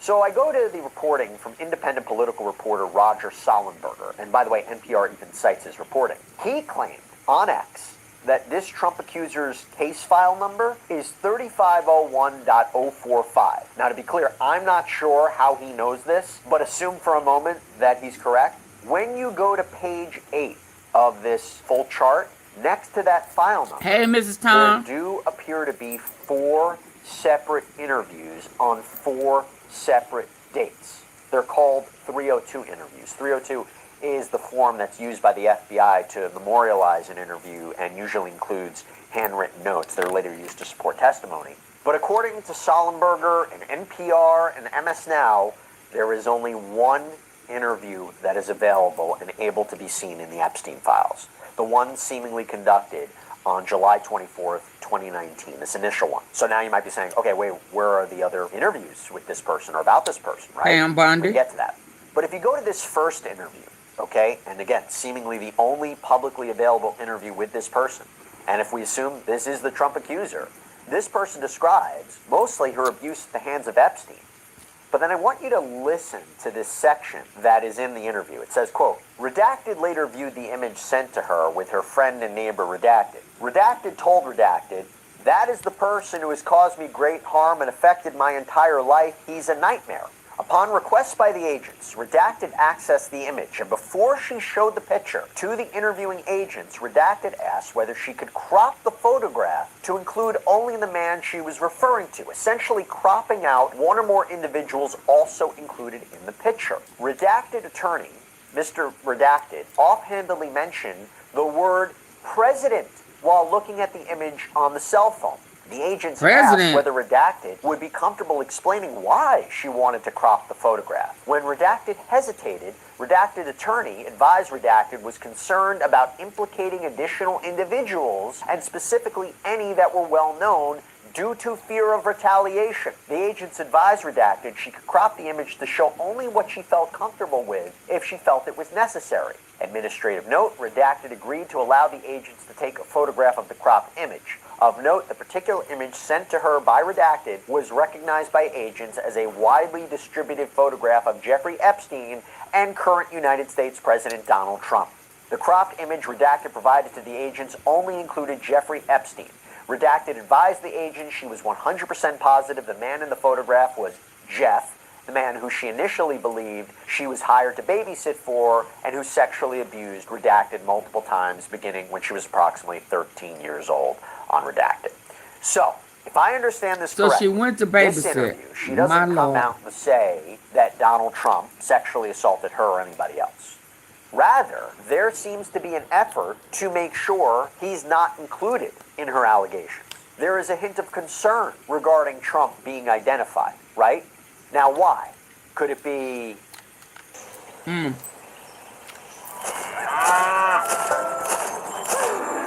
So this is the one, this is the interview that they left.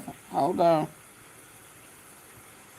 That she's scared? Could it be that something really did happen and she's legitimately afraid of retaliation? So or does she not want to give off the false concept that the president was involved in something that he really wasn't? And again, according to NPR's reporting, there are more interviews about this that are just missing, that haven't been publicly released, and we do not know what is in them. Again, this is based on NPR's reporting, and MS Now supports it, and Roger Sollenberger supports it. So you go back to NPR's initial claim that there are missing more than 50 pages of FBI interviews and notes with this woman who allegedly accused Trump of sexual abuse. And more specifically, the outlet claims that out of 15 documents listed in that log related to this accuser or this accusation, only 7 are in the Epstein file library. And also missing are the notes that accompany the interviews with this person. And this is important. According to NPR's analysis of the files, they say when you look at the sets of serial numbers of these documents, there are about 53 pages missing. Now, it's possible that those interview documents are buried in the millions and millions of documents released, so it doesn't show up when you search the library, but is it true that it was deleted? Where is all this? If that's true, why? Is it really about the president? Is it really about these allegations? Why are they not there? And particularly if you're talking about a Trump accuser, what was allegedly said in those interviews? Was it subject to privilege? Was it subject to another exception? Was it part of an ongoing investigation? Did it have personally identifiable information about a victim? And because Congress was supposed to be able to see all of it. Had very graphic details. Was it non-responsive to the Epstein case? Probably unlikely. So why wasn't it produced if this reporting is true? Look, as of right now, there is not a clear explanation. So in other words, this accusation about Trump allegedly abusing a young girl in the 1980s was taken seriously enough to seemingly warrant multiple interviews about this, and we don't know what was said.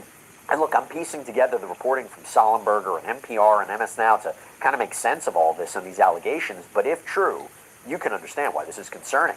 And one of the things that both NPR and MS Now highlight is this internal FBI email that was dated July 22nd, 2025 regarding names in JE file. And under positive case hits, highlighted in yellow, which is meant to represent salacious information, it states, Donald Trump, one identified victim claimed abuse by Trump, but ultimately refused to cooperate. Now, we don't know for sure if that is the same person that we've been talking about, but it's possible. And it should also be noted that next to other names on this list, like Bill Gates, Jean-Luc Brunel, Lex Wexner, Harvey Weinstein, Donald Trump is the only one with a note like that next to his name. Now, there is a second part to the NPR reporting I want to talk about. Remember when I said there was a second claim from a different person in that FBI slideshow? Redacted, remembered Epstein introduced her to Trump saying, "This is a good one, huh?" And Trump responded, "Yes." It seems this accuser is file number 3509. I mean, that's the file number on her interview, which I'll talk about. And that number is listed in a testifying witness 3500 material list in Ghislaine Maxwell's criminal trial. 3500 material are statements of government witnesses. Anyway, when you look at 3509 in this list, and as reported by NPR, there appear to be 6 interviews. In what appears to be the first one, where she claims she was sexually abused by Jeffrey Epstein as a child, it says this: "In the beginning, before the pool house incident, Epstein showed off to Redacted. Epstein told Redacted Pool that house, famous well, we friends got that he would those call and pictures. put on speakerphone. Epstein took Redacted in a dark green car to Mar-a-Lago to meet Donald Trump. Epstein told Trump, 'This is a good one, huh?' Thought Epstein introduced her as his friend to Trump."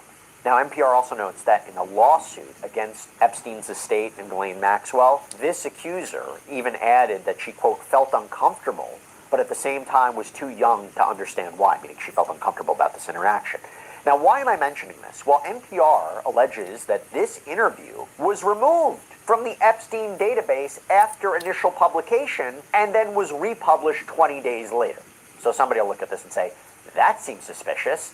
Now, I will tell you, NPR explains that the DOJ has said it removed and then re-uploaded files because a victim or their attorney would flag it for review, so possibly to add redactions. Maybe that's what happened here. I mean, there was a lot of controversy regarding the DOJ failing to properly protect victim identifiable information. But NPR further claims that another mention about this accuser that made a small mention of Donald Trump was also removed from the database.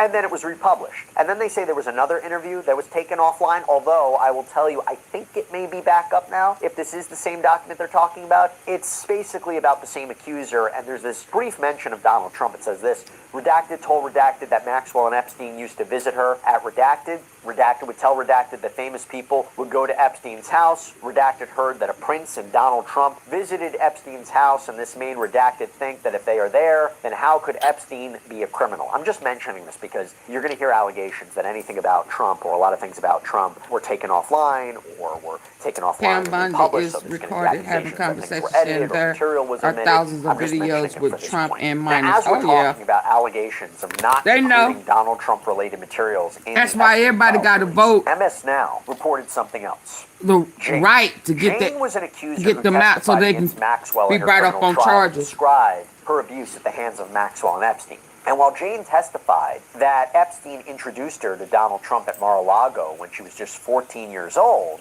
MS Now claims that handwritten notes from her interview and a witness statement from someone apparently close to her, allegedly, that stuff nowhere to be found in the Epstein files. So either they weren't included or they were possibly taken down. That seems to be the allegation from this reporting. Now, NPR claims that the DOJ has reached out to them in response, that a spokesperson said that any documents that were not published are because they're privileged, they're duplicates, they're related to an ongoing federal investigation. You had White House spokesperson Abigail Jackson tell NPR that Trump has done more for Epstein's victims than anyone before him. Just as President Trump has said, he's been totally exonerated on anything relating to Epstein, and by releasing thousands of pages of documents, cooperating with the House Oversight Committee's subpoena request, signing the Epstein Files Transparency Act, and calling for more investigations into Epstein's Democrat friends, President Trump has done more for Epstein's victims than anyone before him. Meanwhile, Democrats like Hakeem Jeffries and Stacey Plaskett have yet to explain why they were soliciting money and meetings from Epstein after he was a convicted sex offender. On 10%. X, the Oversight Democrats account released the following statement from ranking member Robert Garcia. For the last few weeks, Oversight Democrats have been investigating the FBI's handling of allegations from 2019 of sexual assault on a minor made against President Donald Trump by a survivor. Yesterday, I reviewed unredacted evidence logs at the Department of Justice. Oversight Democrats can confirm that the DOJ appears to have illegally withheld FBI interviews with the survivor who accused President Trump of heinous crimes. Oversight Democrats will open a parallel investigation into this under the Oversight Committee subpoena and the Epstein Files Transparency Act. These records must immediately be shared with Congress and the American public. Covering up direct evidence of potential Hi, assault by the original President of one. the United States is the most serious possible crime in this White House cover-up. The DOJ Rapid Response account on X posted, @Oversight Democrats should stop misleading the public while manufacturing outrage from their radical anti-Trump base.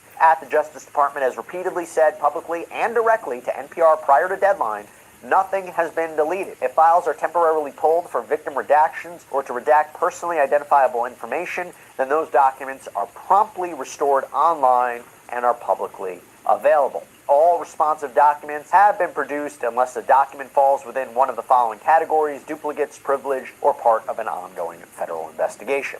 Look, I hope this all made sense, okay? But again, this is based on reporting from NPR, MS Now, Sollenberger. The story is circulating right now. I imagine this is not the I last hope we'll hear of everybody it. that We will has see if these quit interviews, or the gotten interview fired notes, or more arrested, information is actually tell, published, and whether or not tell. there's a follow-up on this, but we'll keep a very careful eye on what happens on this particular Epstein topic. Everybody got to tell.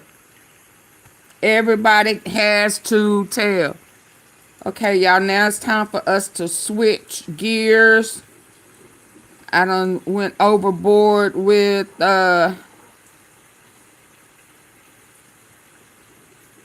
Trump, the documents, and the 7 to 10 people fired for FBI has fired, and Patel phone records was subpoenaed. Yeah, ain't nobody off the table. Nobody's off the table. 7 to 10 people were fired today. Hold on.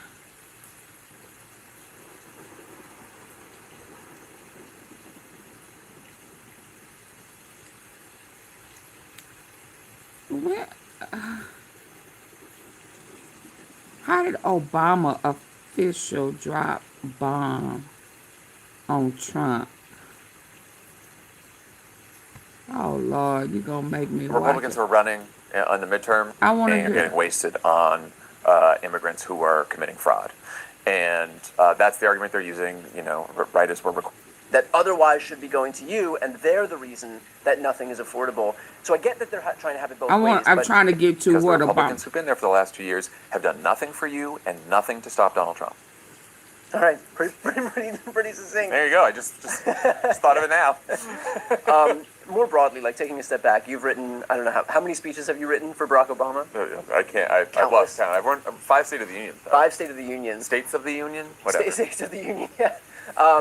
Listening to what we listened to, I know that you went on Kimmel before the State of the Union was over, and so you lucked out in that respect. Yeah. Trust me, you did not miss much. So many. But having written so many State of the Unions is, what stuck out at you? Thank from, you, from original this, one. speech, if anything, The length. other than the sheer amount of words. And for me, and I was always A new like, gift timer, please. The crazy one in the White House about making sure that the speech like we were cutting the speech down. Yeah. And that it could. I was always like, it's got to be under an hour. Yeah. And I still thought that was too long. I want to hear Barack Obama is famously very inside baseball, and I've even had to check myself and be like, yes, this matters, and there's so much build up to this big moment because it's a big speech, but like normal people. They got all FBI Director Kash Patel and government-funded flights. Kind of a topic. This time it was about, well, going to the Olympics, Milan, trip to Italy. And spotted is one way of describing it. It was hard to miss the FBI director with the U.S. gold medal winning men's hockey team. Involved anywhere, anyway. One more. This is it, and then I'm going to Candace. Sloppiness. That's what federal judges are saying to the Trump DOJ as this mass exodus I'm of great. DOJ How are you? attorneys Thank and you. staff has absolutely crippled the functioning of the Department of Justice, where they're getting the most basic facts wrong about people who they are detaining and then deprive. Sloppiness. That's what federal judges are saying to the Trump DOJ as this mass exodus of DOJ attorneys and staff has absolutely crippled the functioning of the Department of Justice, where they're getting the most basic facts wrong about people who they are detaining and then depriving them of access to their belongings, access to lawyers, access to the Constitution. And you have a lot of individuals, even people who, are here lawfully and others, who are filing these petitions for habeas corpus and saying, look, we need to be released. This detention's unlawful. People are being harbored in these detention centers. The DOJ doesn't have the lawyers who can even respond after individuals are detained in certain cases. So we're seeing lots of just missing the deadlines and ignoring the petitions. And the judges are saying, well, given that this is, there's no opposition, I guess we're, no matter what, going to release an individual. Just think about that. ICE and Border Patrol, Gestapo taking people, throwing them in detention centers, and then the DOJ not even filing motions to try to justify it after the individual is detained. Find a lawyer and file these motions. Then in other cases, the DOJ is just getting basic facts wrong about the individuals they're detaining and basically saying things about them. And the judge is like, if you just looked at the basic facts of this case, it would turn out that the petitioner who you claim engaged in all of this unlawful conduct was 4 years old at the time you claim they were engaged in the unlawful conduct. And the judges are saying, look, the sloppiness for which you are engaging in this conduct further shows the bad faith of this of these detentions that you're engaging. So you look at this ruling in West Virginia by Judge Berger, for example, the word sloppiness comes in over and over again. The Trump regime claimed that a man detained by ICE had a criminal conviction for marijuana possession in 2009, and that's why they detained him. But then the judge had to point out that man was 4 years old at the time. Here's the judge's ruling. It talks about how this court's ruling in prior cases were consistent with the opinions of 3 other judges in this district who have made similar rulings about people being unlawfully detained by Donald Trump's Gestapo. The respondent did attach a document to the response purporting to show a minor conviction for marijuana possession in 2009, and that's why they're saying they detained the individual. But the petitioner was 4 years old in 2009, and the respondent indicated that the document was supplied by ICE and likely presumed to relate to the petitioner because the individual in those records had the same name, despite the differences in birth date, birthplace, parents' names, and immigration status. This sloppiness further validates the court's concerns about the procedures utilized by respondents, the government, depriving people present in the... Ainsley, as you know, he loves America. President Trump has made America safe again, and that's what he's doing. And in turn, that makes Americans feel safe to go to work, to have jobs, to be able to go to church, to be able to function in our country. Let me get to... I can't with her. And that's what's driving our economy. I can't with her lies. Donald Trump making America safe. And that's why our economy is at a record high. I can't. Let's go to Candace. I can't with her. I just cannot. I just cannot. It almost make you think you done lost your mind. I mean, you spend $200 at the grocery store and you don't even have 20 items. No.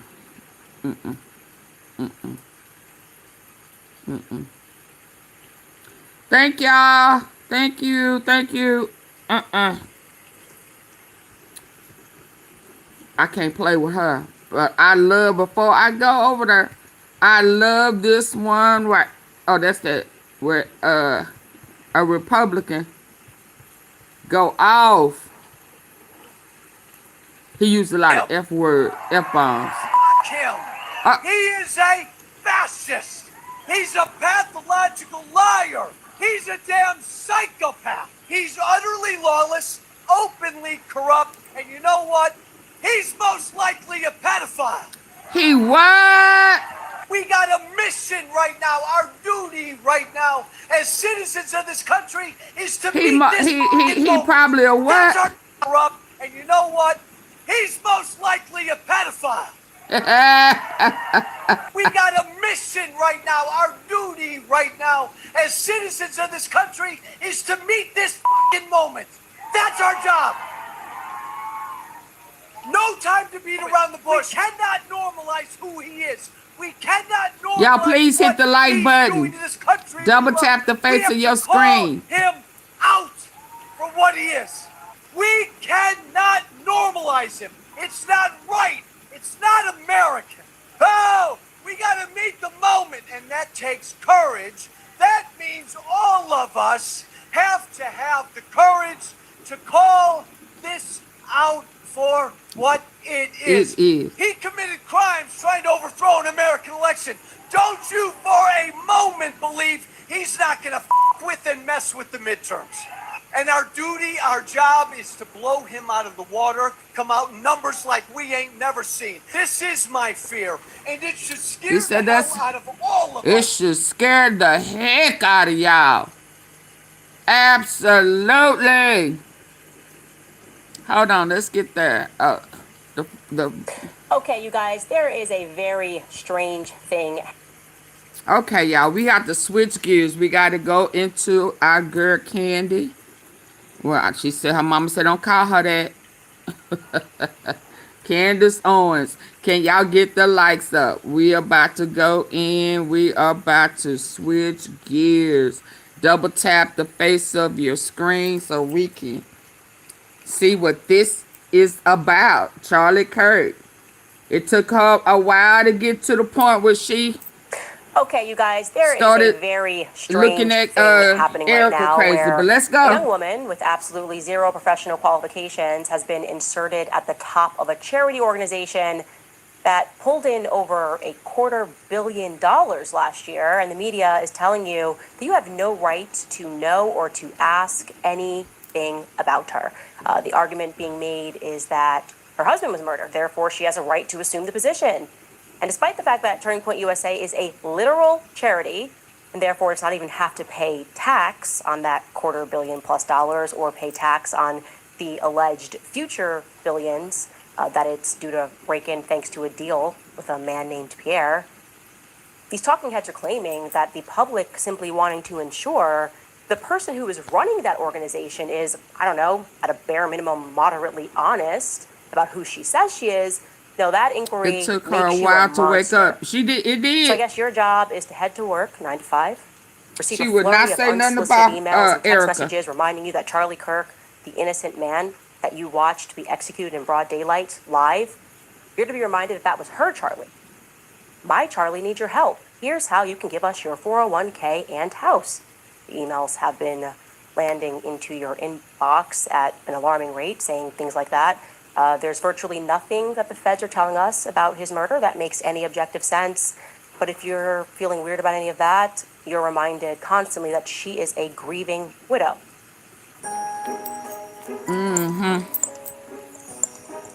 And we are too. We ain't no widow. She's a grieving widow. That But sentence, we in my want the opinion, truth. is this year's Trust the Science. She's a grieving widow. The mainstream media, of course, Zionists implied, are effectively telling you to roll up your sleeves and get the vaccine again, dopes. Tyler Robinson did it. Erika Kirk is grieving. Please allow her to do so in the privacy of the $1 billion charity Y'all that better she not took put none over. of y'all on. Remember when they did the 6 feet social distancing thing? They cast that spell. Let your granddad die alone in the hospital. If you desire to see your grandma this Thanksgiving, it's because you're a demon from the gates of hell. What? Resist your human instincts. Obey the government. It's the same kind of messaging, the same kind of emotional manipulation, but it's a new year. What? So have questions or concerns about who Erika Kirk is and why she seems to have lied many times on record? Well, you're Satan, and I'm sorry that you are. And also, I would like to remind you that you are destroying Charlie's legacy. Now, it is very important that I remind you, we haven't even said anything yet.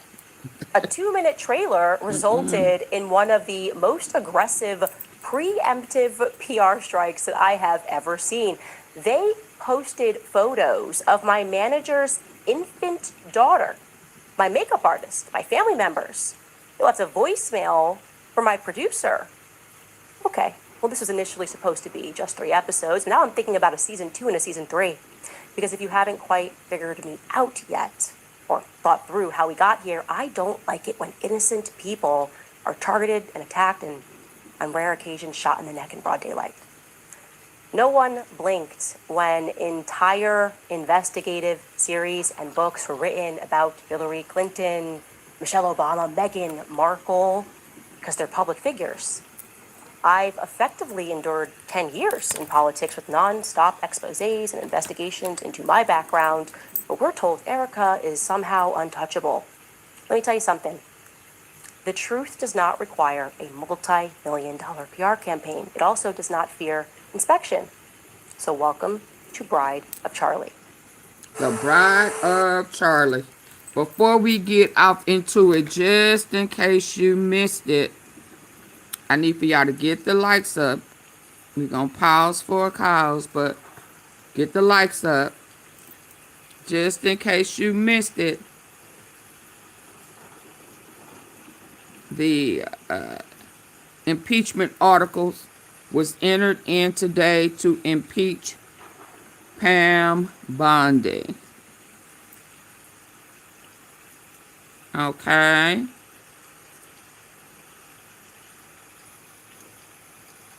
It was entered in today.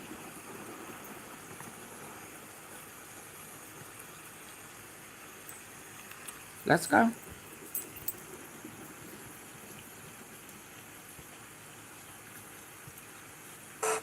Hide.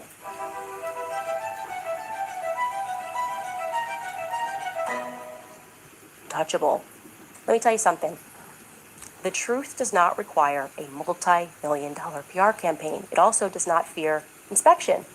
So welcome to Bride of Charlie. Hide.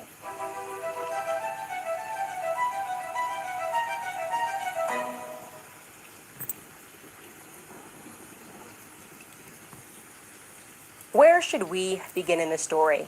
I think maybe with just a blanket statement. Something is not right with Erika Kirk. And despite a most aggressive influence campaign, which at one point even included a signed letter from the Secretary of Treasury assuring us that Turning Point is above board, an amazing organization, and despite, in addition to that, a flurry of homosexual men making over dramatic videos about sheer evil. No, not mass murdering children. Sheer evil, investigating someone at the helm of a billion-dollar company.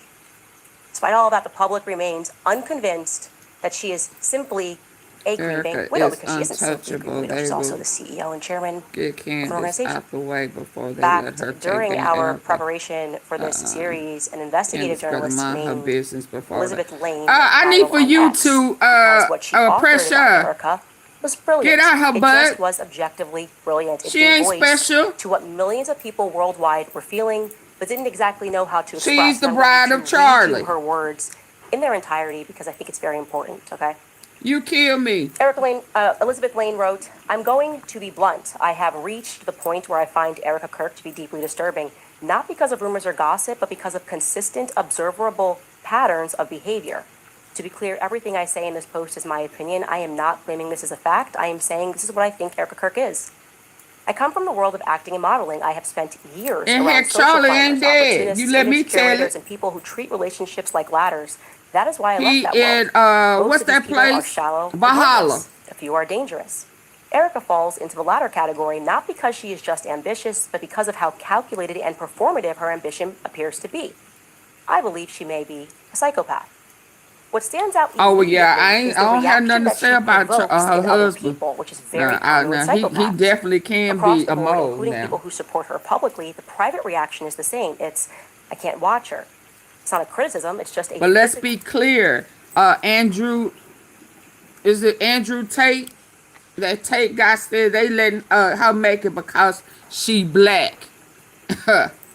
And they think that folk gonna look over Candace cause she a black, and she what he say, because and they gonna just say she crazy. So he said that they ain't gonna do nothing to Candace cause they just gonna blow her off.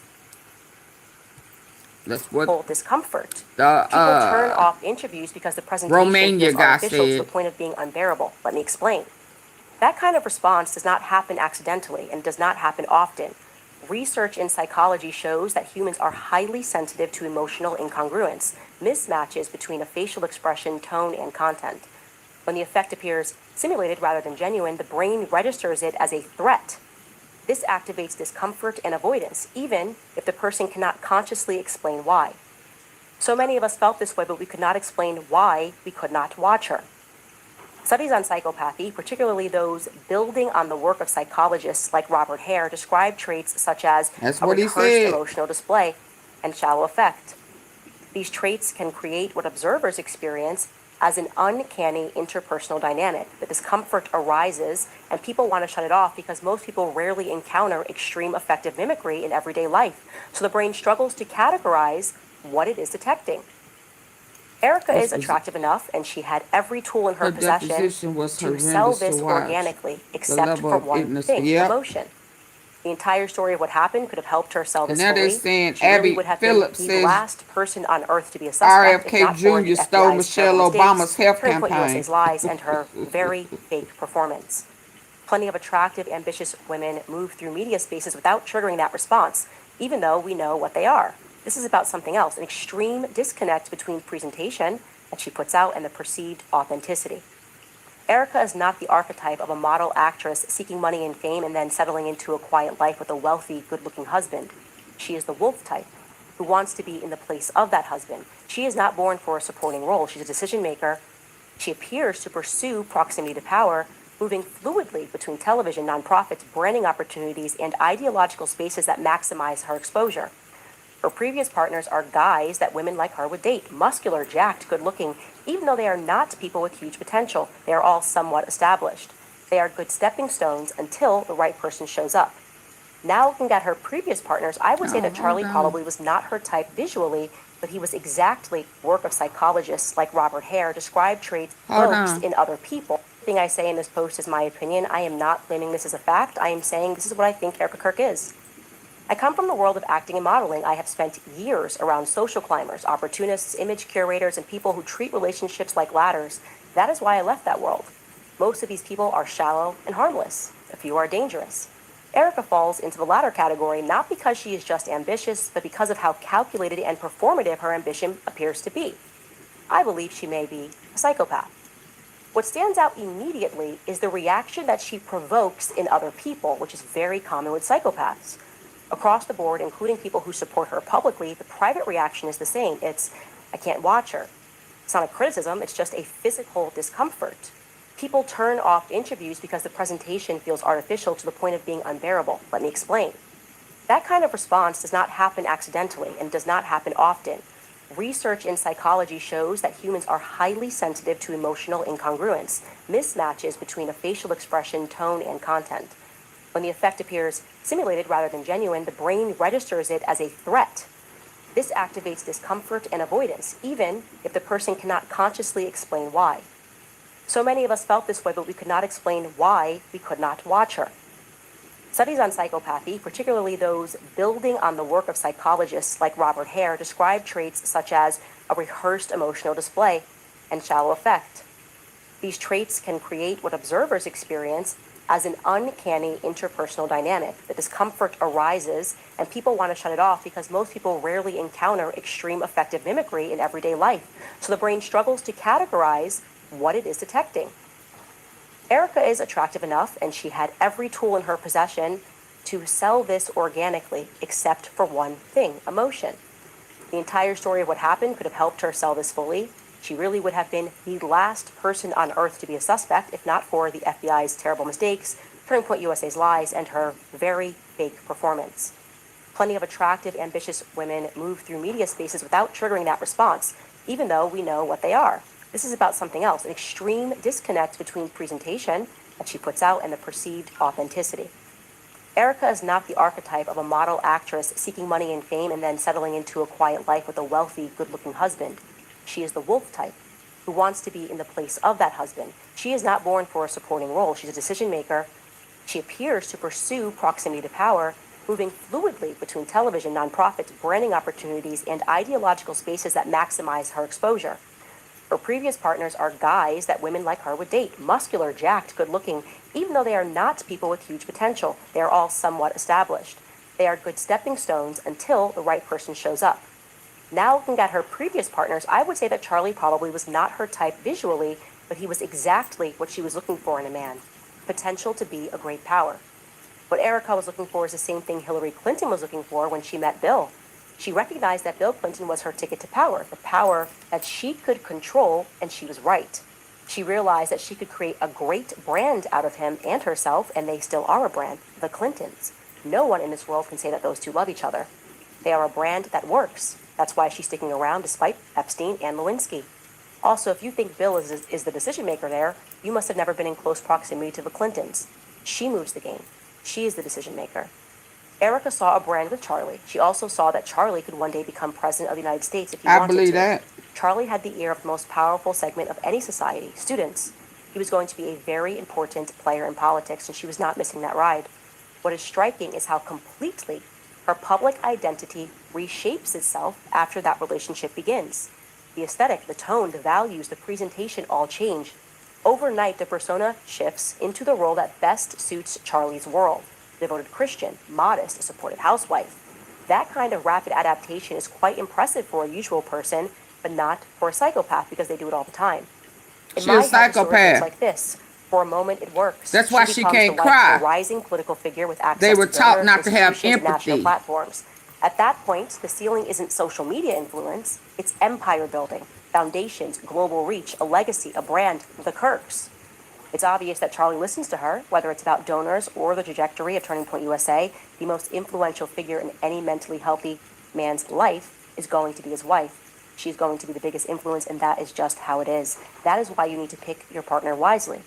And everything was going well until Charlie began making decisions based on conscience rather than expansion and money. He turns down money. He refuses to play dirty politics. I am assuming someone like Erika, who married into this because she had a vision for this brand, would not be very happy about that. The life she appears to have signed up for, power couple, expanding influence, historical relevance, was collapsing into something else entirely. Domesticity, housewife, kids, she was and a Trump now before Charlie she refusing was to a accept Kirk. the money that can make him a global power. A supporting role instead of center stage is not her thing. Her husband died a few days ago, and she walks onto the stage as if she was born there. It comes naturally to her. She knows it and she wants it.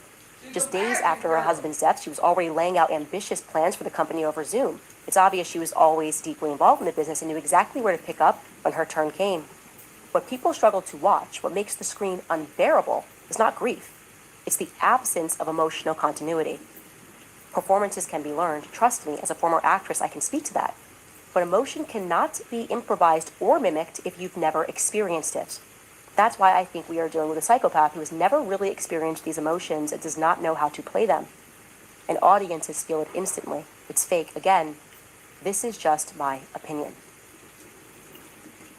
It's a good place to start. It is a good place to start because there are a lot of things that Elizabeth said there that I think I am going to be able to prove, adapting her personality to suit the people that she meets, the lies that she tells. I've done a lot of work here speaking to ex-boyfriends, speaking to old classmates. I really wanted to get a sense of who Erika was. And also, in a word, yes, I concur. There is something about her. I don't know any single personality in the media or politics that has had the same effect that Erika has had on people worldwide. She's a rare bird, okay? She has actually managed to unify the left and the right on a single perspective. Think about that, how amazing that is. Say what you will about Hillary Clinton, but she had a true following on the left, right? It was a bloody match back in 2016. Now, beyond Erika, what Elizabeth is diving into here is psychology, right? She's guessing and she's speaking about psychology, a social science that was created, to be very clear, by German mystical Jews, right? They believed in mystical Judaism. They were practicing the occult. Now, if you are a regular viewer of this show, you know that I have sort of obsessed myself with this history over the past 2 years, the books that we read in book club, all about the very dark history of modern psychology and its direct relationship to child abuse, trauma-based mind control. That's the book, The Assault on Truth, lays out. This person wasn't just an author that was guessing when he wrote this book. He was in control of the Sigmund Freud archives and lost his entire career just trying to ring the alarm on what these scientists knew. He explains that they abuse children with the goal of transforming them into future psychopaths that can be controlled. That is the science that was brought here to America via Operation Paperclip. What began as Project Monarch in Germany ultimately became MK Ultra in America. The Manson murders, the 60s, all of that was our government, the CIA gone wild after the assassination of JFK. For drugging and experimenting upon citizens with the explicit goal of controlling minds. Social engineering, making people get into a formation. These are indisputable and historical facts. This brought forth the dawn of serial killers in America, too many of them with curious ties to the military. Yeah, MK Ultra was a military-grade program. Truthfully, behind every unthinkable crime is a deranged psychologist and a prescription cabinet. If you think that MK Ultra ever stopped, I hope that the Epstein files and the stunning defense of the Epstein files from our quote-unquote elites helped to shatter that illusion for you. Yeah, it's still active. We discussed MK Ultra during the Kamala Chronicles. Emmanuel Macron, the president of France, is suing me for merely mentioning MK Ultra on Tim Dillon's show. How bizarre. Why is the president of France, who himself is a victim of minor sex abuse, so concerned about that conversation being opened up? Independent study into Sigmund Freud and what he and his colleagues were doing in Vienna is crucial for you to understand what is going on in this world and the way that the world works, okay? Now, pivoting back to Erika and her story, I will tell you my personal opinion and my experience with her. What alarms me about Erika isn't so much the fact that she lies, which we will prove to you over and over again, but it's also the fact that I don't know that she's aware that she's lying. She knows she's lying. It's almost as though she doesn't remember. Like the version that she's telling us today or yesterday was just recently downloaded into her mind, and she therefore thinks it's true, like a faulty memory or something. I'm saying that I'm not sure if she's fully aware that she's lying, because it's like some of the lies are so stupid. She's just sort of going. I want you to also know, by the way, of course, that we reached out ahead of this episode. We reached out to her specifically with just 4 questions pertaining to past statements that she's made. She's a habitual liar. Do not appear to align with the reality of what we have discovered. Okay. Satan's a For example, liar, so that just means one example, that we are told that Erika Franz-Svei was raised by a strong, independent, entrepreneurial, single mother who taught her how to be a good Christian, a devout Catholic mother. Lori Franz-Svei, right? As an aside, that this Catholic mom, who am I to judge Catholics, but she's been married 4 times that I can see. We'll talk about that more down the line. More importantly, though, you will recall that Erika sat down for an in-person interview with the New York Times days after Charlie was publicly assassinated, and she confirmed to them y'all hit the like button. Traumatizing part I'm gonna shut it down about Charlie's assassination. That she's just sort of going. I want you to also know, by the way, of course, we reached out ahead of this episode. We reached out to her specifically with just 4 questions pertaining to past statements that she's made that do not appear to align with the reality of what we have discovered. Okay. For example, just one example, we are told that Erika Franz-Svei was raised by a strong, independent, entrepreneurial, single mother who taught her how to be a good Christian, a devout Catholic mother. Lies. Lori Franz-Svei, right? As an aside, that this Catholic mom, who am I to judge Catholics, but she's been married 4 times that I can see. We'll talk about that more down the line. More importantly, though, you will recall that Erika sat down for an in-person interview with the New York Times days after Charlie was publicly assassinated, and she confirmed to them that the least traumatizing part about Charlie's assassination was the prospect of her now having to raise her children alone. She wasn't traumatized by that idea because she had seen the example set for her by her mother growing up. As People magazine later echoed, quote, Erika Kirk has learned a lot from her mother, Lori Franz-Svei. After welcoming her daughter in November of 1988, Franz-Svei divorced Erika's father, Kent Franz-Svei, and raised her as a single mother in Scottsdale, Arizona.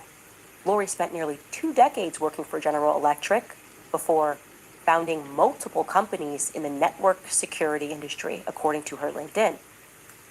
So you can see they're seeding the public with the idea that you can raise kids and be a single mom and also be a CEO and boss babe it. Okay. The only problem is that it's just not true. Erika was not raised by a single mother, like, at all. Erika's father, Kent Fronsvay, by the way, he's Kenneth Fronsvay, but he goes by Kent, was always in her life. So much so that for entire years of her childhood, Kent was actually a stay-at-home dad.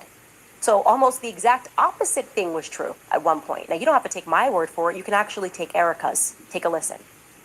Hold on. I do not want to knock the stay-at-home dads. I do not. There are some who had to temporarily have to switch that role. That happened to my parents a long time ago. Granted, again, they got a divorce, so that probably falls into your bucket. But I am an anthropologist. But my dad was a stay-at-home dad for a few years, and I gotta say, it was really sweet and really special. I was 4, but that was... Of course, it's not an indictment of the morality. No, but if you're saying from the get-go, I want to be a stay-at-home It is a imbalance. It's an imbalance of nature. So, stay-at-home dad for a couple of years. She remembers it, so I would assume started at 4 for a couple of years. People don't typically remember being 1 and 2, and now he wasn't in her life. To be clear, Erika was 10 years old when her parents divorced in 1998, so her father was very much a part of her early childhood, and he did not stop being involved in her teenage years is either. quite I've spoken icky, with classmates, past absolutely. boyfriends, and people are generally... I don't know what happened. Let's go. long time ago. Granted, again, they got a divorce, so that probably falls into your bucket. But I am an anthropologist. but my dad was a stay-at-home dad for a few years, and I gotta say, it was really sweet and really special. I was 4, but that was... Of course, it's not an indictment of the morality. No, but if you're saying from the get-go, I want to be a stay-at-home... It is a imbalance. It's an imbalance of nature. So, stay-at-home dad for a couple of years. She remembers it, so I would assume started at 4 for a couple of years. People don't typically remember being 1 and 2, and now he wasn't in her life. To be clear, Erika was 10 years old when her parents divorced in 1998, so her father was very much a part of her early childhood, and he did not stop being involved in her teenage years either. I've spoken with classmates, past boyfriends, and people are generally bewildered as to why Erika is now publicly representing as though she does not have a relationship with Kent, the man that she claims is her father at least. Or also something she fails to mention is that even if you removed Kent, Erika was raised with her stepfather in her home, a man named Larry Ginta. In her high school yearbook, actually, Kent is included, her father, biological father, in a collage, and so are his parents, her grandparents, Carl and Elaine, so we can reasonably assume that her father was in her life. We can also assume from that photo that Erika was exceedingly close to her stepfather, too. You can bring that back up, and I'll show that. But he's featured there, too. You've got Larry in the photo because he has been a fixture in her life since before her parents' divorce was ever finalized, because both he and his son are also in the collage. I confirmed with classmates Larry and Lori were together since Erika's elementary school days. In other words, Erika grew up in a situation that is now termed as a bonus dad. Both her biological father and her stepfather figure were present and all living in and around the Scottsdale area. So why this little public misrepresentation? I would be super offended if I was a stay-at-home dad, and then suddenly you've got someone saying, I was all alone, my mom did it all by herself. Now, you will see throughout this investigation that there are a lot of little wrinkles like this in Erika's story. The question is, what broader purpose do they serve? Because I thought about that, and I remember reading in Xavier Poussard's book, Becoming Brigitte, that it is actually an intentional strategy of deception, a strategy used by the media in creating and curating a legend about, in this case, he was talking about Brigitte, how the press would intentionally make minor edits or overlook certain dates, small adjustments rather, made over a long period of time, a date wrong here, an age miscalculation there, just ever so slightly, because minor tweaks over a long period of time aren't noticeable, even though they ultimately amount to a big lie. This is exactly what I have found to be immediately frustrating about examining Erika's life. Minor tweaks that almost look like they could be mistakes. And you go, but really? People make these kinds of mistakes? Let's start with her birthday. Okay, give you another example here. Erika Franzwey, we are told, was born on November 20th, 1988 in Cincinnati, Ohio. Great, there's a newspaper relic announcing her birth 2 weeks later on December 6th. It tells us that she was born at Good Samaritan Hospital. Fantastic. To Kent and Lori Franzwey. Check. Amazing. By the way, it's just something to note about Good Samaritan Hospital. A little fun fact. That actually used to be the U.S. Marines Hospital. One that once upon a time caused a little bit of a scandal for unethically experimenting on the brains of patients.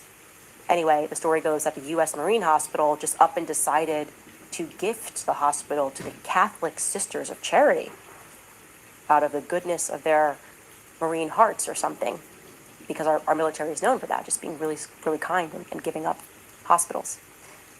Point is, we learned from this newspaper clipping that Erika was born on November 20th, and she maintains that birthday today. But oddly, that would be news to her parents. Kent and Lori, for whatever reason, think that Erika was born 2 days later on November 22nd. We know this because of their divorce filings, which took place in 1998. On that divorce initial filing, Lori, who filed, lists Erika as having been born on November 22nd, multiple times. Now, in case you're thinking, well, maybe this was a mistake, you should know that the filing done by her mother, Lori, only has 4 statements of fact. It's effectively a one-pager. One of the facts is that Kent and Lori were married on November 20th, 1995 in Marblehead, Massachusetts. So they decided to get married on Erika's, what would have been Erika's 7th birthday. Okay, that's strange. I mean, at least the birthday she says she has, but this document is saying, no, she's born 2 days later, so I guess it wasn't her 7th birthday. Attached to this document, which was filed on July 20th, 1998, is another document that I can only assume was scanned in with an intention to further confuse people. It's a separation agreement, which is not notarized, it's not dated, so it's almost not relevant. You think she look like John Bonet? It completely edits the date of the marriage between Kent and Lori from November 20th, 1995 down to November 7th, 1982. A casual 13 years and 13 days wiped out, okay? Like I said, you can just ignore that because I think that document was just put in there to confuse people. Take it from me, I'm a notary, one in the state of New York, although my license is November 22nd, multiple times. Now, in case you're thinking, well, maybe this was a mistake, you should know that the filing done by her mother, Lori, only has 4 statements of fact. Is she one of them kids? It's effectively a one-pager. One of the facts is that Kent and Lori were married on November 20th, 1995 in Marblehead, Massachusetts. So they decided to get married on Erika's, what would have been Erika's 7th birthday. Okay, that's strange. I mean, at least she don't know her birthday, Lord. But this document is saying, no, she's born 2 days later, so I guess it wasn't her 7th birthday. Attached to this document, which was filed on July 20th, 1998, is another document that I can only assume was scanned in with an intention to further confuse people. It's a separation agreement, which is not notarized, it's not dated, so it's almost not relevant. Something is up. Edits the date of the marriage between Kent and Lori from November 20th, 1995 down to November 7th, 1982.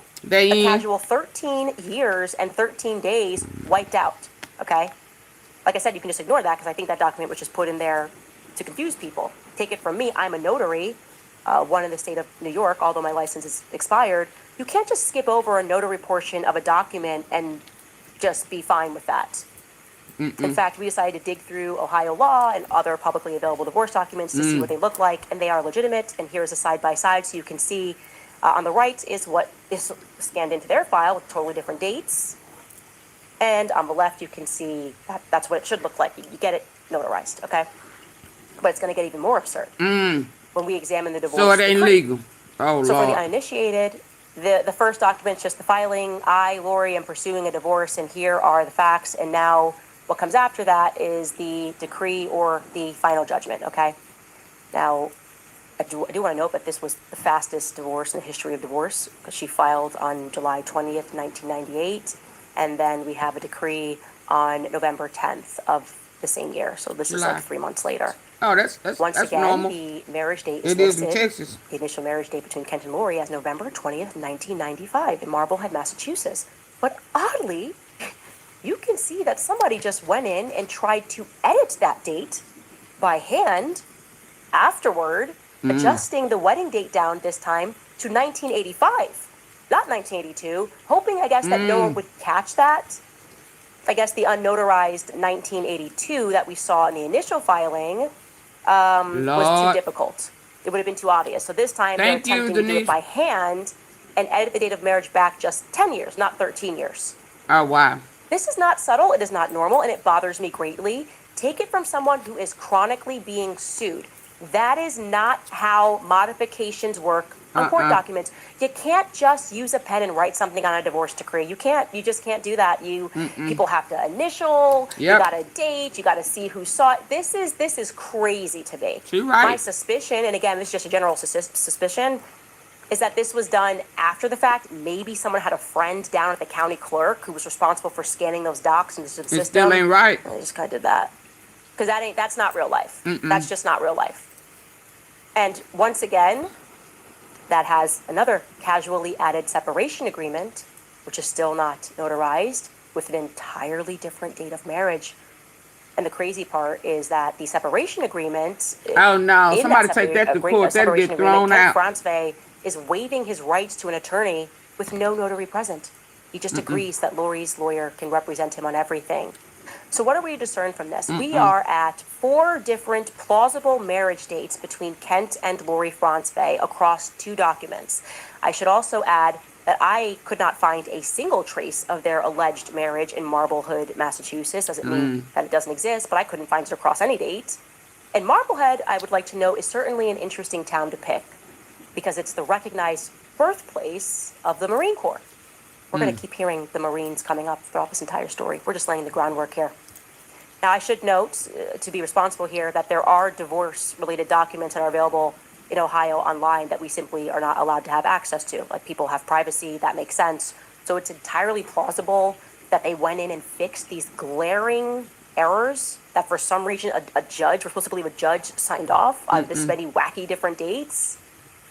But the point here is just to demonstrate to you how even the most mundane facts about Erika's life are frustrating to verify. And that's just an appetizer, my friends. Yeah, it's because something always. Very interesting. And then her mom from Sweden. Yeah, my Sweden fans, what's up? What's up, Sweden? And it led me to even more questions about Erika's paternity. We're going to be right back after a break. All right, you guys, some good news. Thanks to you, last year, Preborn helped rescue over 80,000 babies. And today, that for some reason a judge, we're supposed to believe a judge signed off on this many wacky different dates.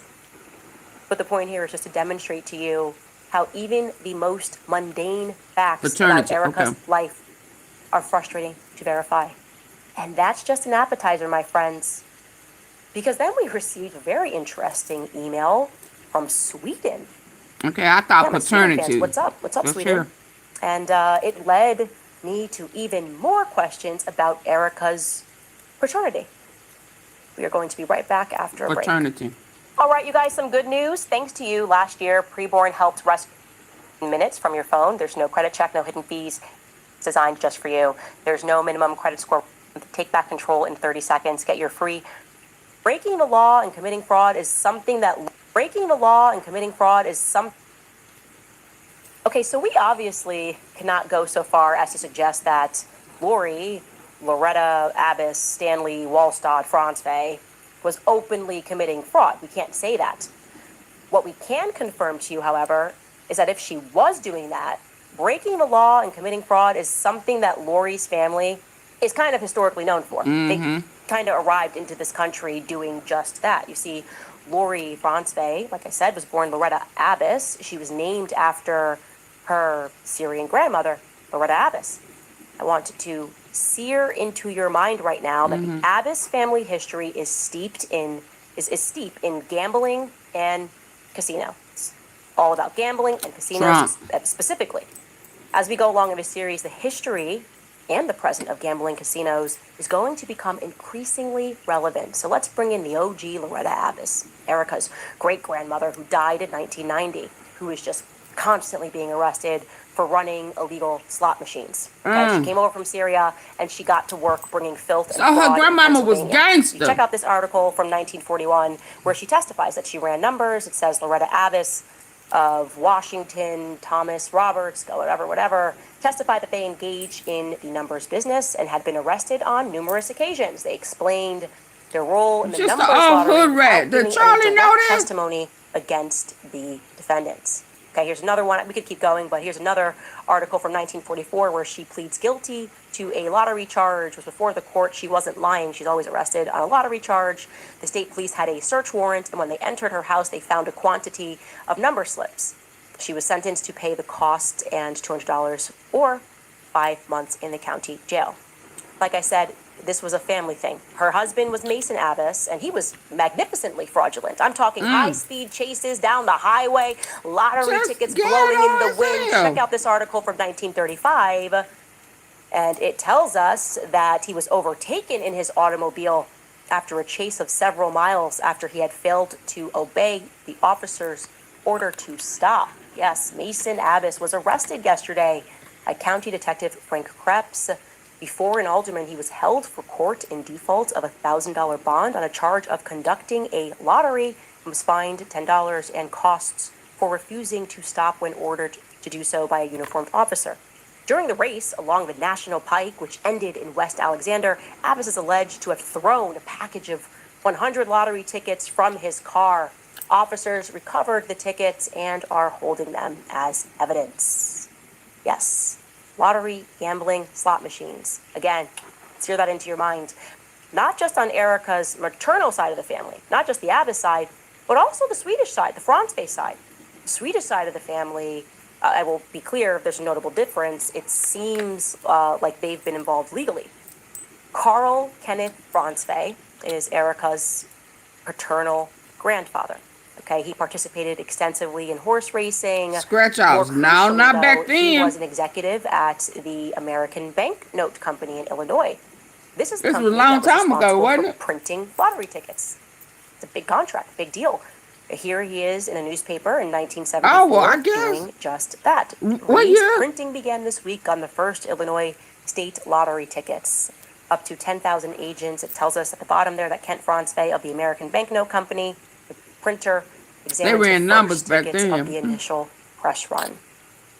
Let's stick with Grandpa Carl Kenneth Francevay for a little bit because he is, by all accounts, obviously Swedish. Erika herself is therefore Syrian Lebanese on her mother's side and Swedish on her father's side.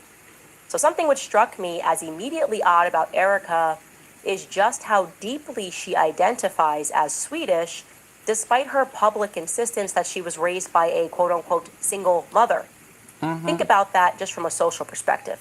If Erika was indeed raised by a single mother, wouldn't you expect her to identify more deeply with those Lebanese Syrian roots, right? You might even understand it if she resented her Swedish roots, like my dad didn't do anything, and so I'm not even doing anything with the Swedes. I don't even like being Swedish.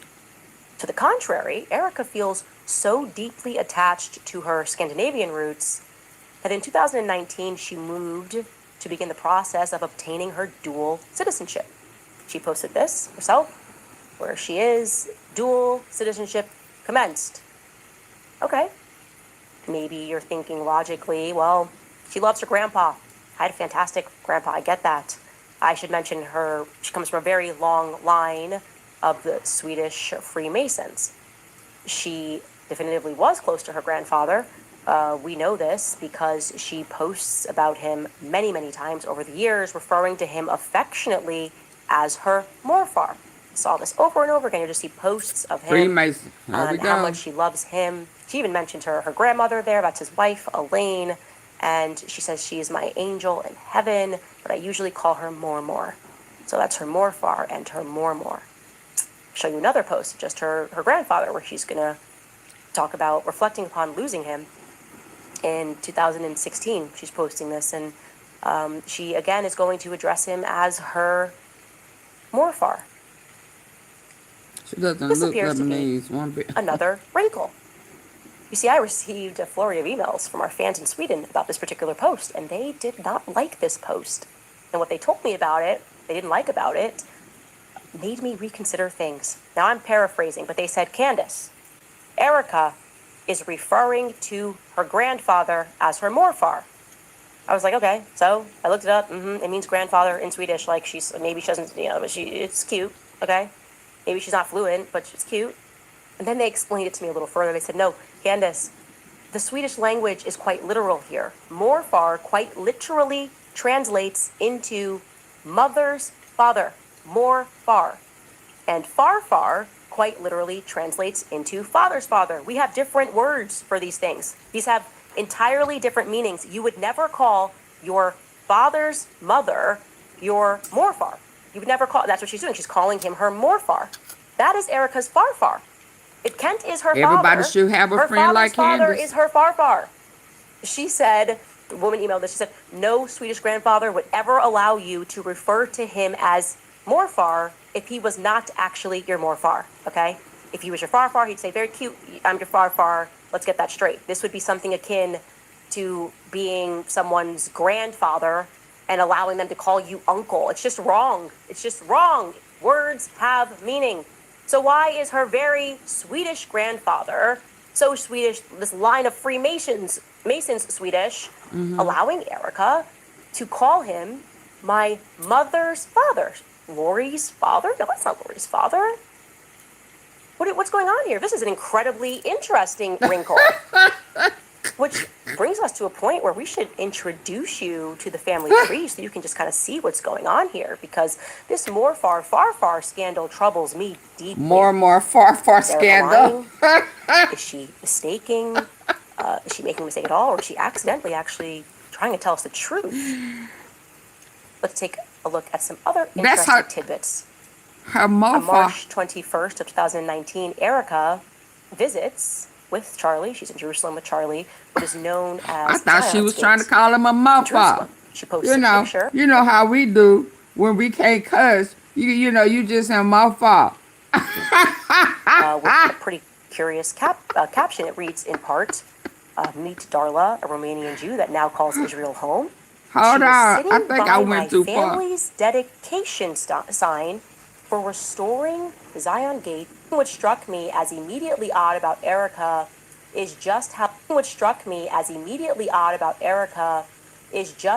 deeply she identifies as Swedish, despite her public insistence that she was raised by a quote-unquote single mother. I want to hear that morfar. Think about that just from a social perspective.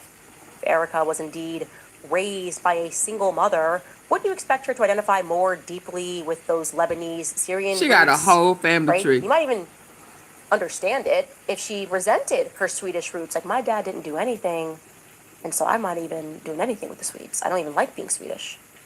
To the contrary, Erika feels so deeply attached to her Scandinavian roots that in 2019 she moved to begin the process of obtaining her dual citizenship. Oh, I went She back posted too far. this herself, where she is, dual citizenship commenced.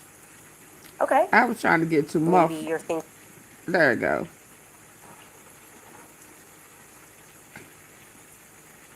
Get off. Words have meaning.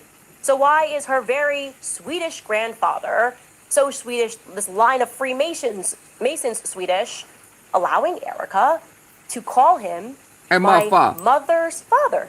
Lori's father? No, that's not Lori's father. What's going on here? This is an incredibly interesting wrinkle. Which brings us to a point where we should introduce you to the family tree so you can just kind of see what's going on here, because this far scandal troubles me deeply. Is Erika lying? My granddaddy Is she motherfucker. mistaking? Is she making a mistake at all, or is she accidentally actually trying to tell us the truth? Let's take a look at some other interesting tidbits. On March 21st of 2019, Erika visits. She was with groomed. Charlie. Was She's she in Jerusalem with groomed, Charlie, y'all? what is known as Was she Zion's groomed Gate. by her daddy, her granddaddy? Is this another Trump and Ivanka? Barron is her brother's son. Her son and her brother. I mean, daddy, grandpa. Is this one of them situations? Motherfucker. He sure was a motherfucker. Can y'all please hit the like button? Double tap, hit them 3 dots. Could be. You know, when she said it, is she trying to tell us the truth on the cool by mistake? Yeah, that sound kind of Trumpish to me. And them Freemasons, boy, I tell you. I'm gonna look at them different from now on. Introduce you to the family tree so you can just kind of see what's going on here, because this far scandal troubles me deeply. Is Erika lying? Is she was a powerful motherfucker. Is she making a mistake at all, or is she accidentally actually powerful motherfucker? Let's take a look at some other interesting tidbits. On March 21st of 2019, Erika visits with Charlie. She's in Jerusalem with Charlie, what is known as Zion's Gate in Jerusalem. She posts a picture with a pretty curious caption. It reads in part, meet Darla, a Romanian Jew that now calls Israel home. She was sitting by my family's dedication sign for restoring the Zion Gate in Jerusalem. No. What? Why is Erika describing the Zion's Gate as her family's dedication? Speaking of which, why does her one-time roommate, Nicole Rothstein, allege that half of their family, referring to her and Erika's family, is Jewish? Doesn't make sense. She also claimed that after Charlie's assassination, that Erika, she was online going back and forth with people, that Erika was her best friend and her cousin. Nicole Rothstein said this. Now, best clear, the Rothstein friend and family, her cousin. the Zion's Gate is their dedication. Nicole wouldn't be lying if she posted that it was her family's dedication, but Erika? Also, how did Erika and Nicole Rothstein get so close? Remember, Erika presents that she was raised by a single mother on the Lebanese side. If Erika is telling the truth about her paternity, then Nicole Rothstein, I want you to understand who this would be to her. Nicole Rothstein, it's going to sound ridiculous, but this is the reality, if Erika's telling the truth. Nicole Rothstein would be Erika's father's sister's husband's previous wife's daughter's daughter. In other words, zero blood relation, not even kind of related, kind of crazy. We can call each other cousins. People do that. It's cool. It's my cousins, my cousin. Okay, cool. Erika goes a little further, though. Erika also posted a lovely tribute to Alan Rothstein, Nicole's father, online. She calls him Uncle. Uncle? Uncle Daddy. So, if Erika's telling the truth about who her parents are, to Erika, that would be her father's sister's husband's previous wife's daughter's husband. Suffice to say, again, absolutely zero blood relation, yet Erika is extraordinarily close to him as well. Now, I can show you on the family chart just how removed this is. It's insane. Okay, we actually couldn't even fit it. It's so far removed. So you got her aunt, Carla, is married to a guy named Jack, but Jack was also previously married to somebody else, which you see there, named Edna. And this is what the Rothschilds do. Nothing to do with Erika France. Again, how did she get so close to these people? They keep it in the family. Why is she referring to them as her family and declaring that Zion's Gate, which is actually their family's dedication, which has nothing to do with her aunt Carla, why is she saying that that's her family's dedication? That makes no sense. I'm struck by this.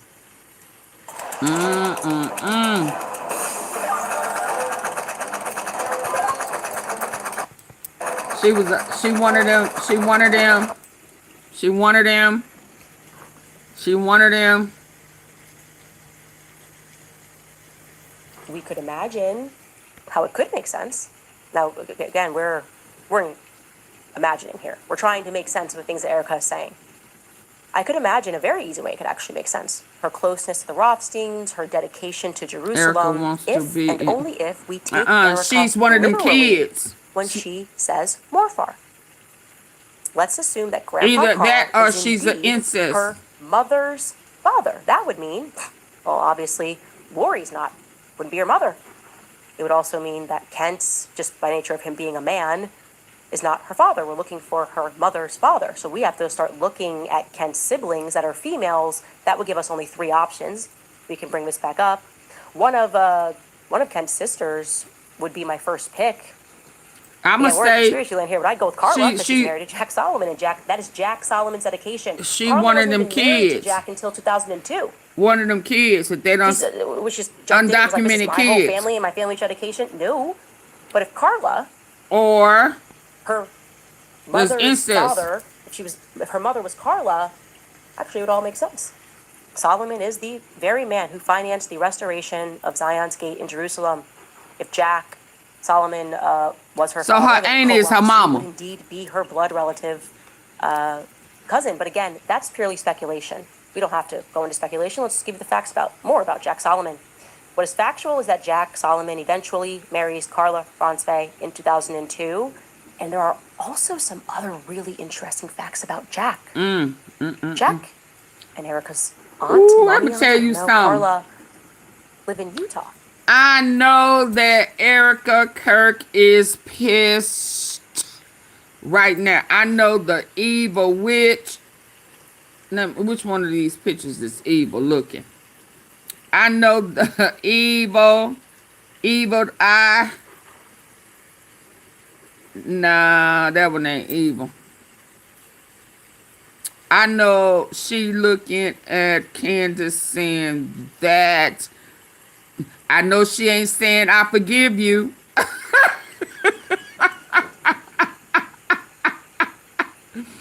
She is not saying I forgive you. No. We can best believe that. She is not saying I forgive you, Candace.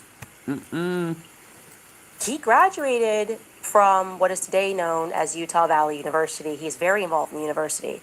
It was formerly known as Utah Valley State College when he graduated from there. Nope. He also created on their campus the Center for Jewish Studies. I mean, at the very least, you would think with all of the right now she's saying stop. That strong stop. Stop.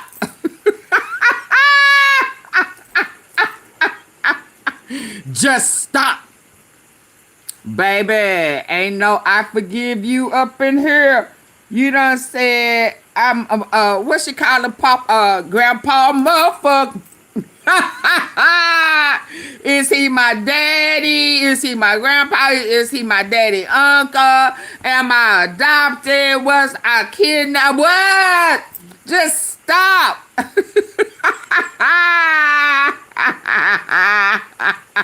Stop. For I send a voodoo curse on you. Stop. Papa Muffo. Of Zion's Gate in Jerusalem. If Jack Solomon was her father, then it could also indeed be her blood relative cousin. But again, that's purely speculation. We don't have to go into speculation. Let's just give you the facts more about Jack Solomon. What is factual is that Jack Solomon eventually marries Carla Ronsvay in 2002. And there are also some other really interesting facts about Jack. What? Jack and Erika's aunt, mommy aunt, I don't know. Carla, mommy aunt! live in Utah.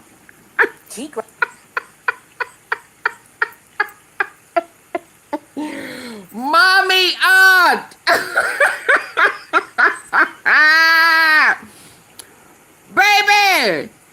call her mommy aunt. Erika's a mommy aunt.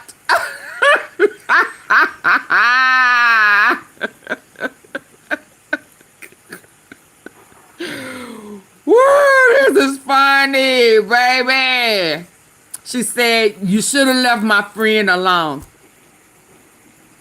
You should have left Charlie Kirk alone. You should have left him alone. He was green to all this criminal activity in your family. On both sides of y'all family, y'all were not law-abiding citizens. Y'all was criminals, Bonnie and Clyde and shit, running up and down the freeway or high-speed chases, running from the law.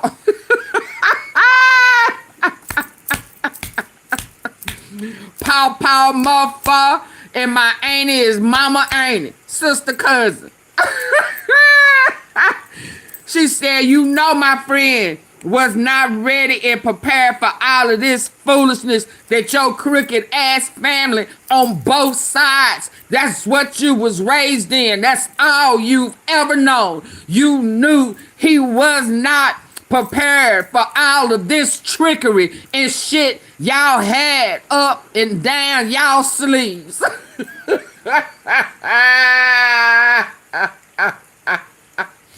You've been playing with those kids in Romania. You say you was in China, and then you say you wasn't. You said you was here, and then you said you was there. Too many lies that you can't even keep up with who the fuck you are.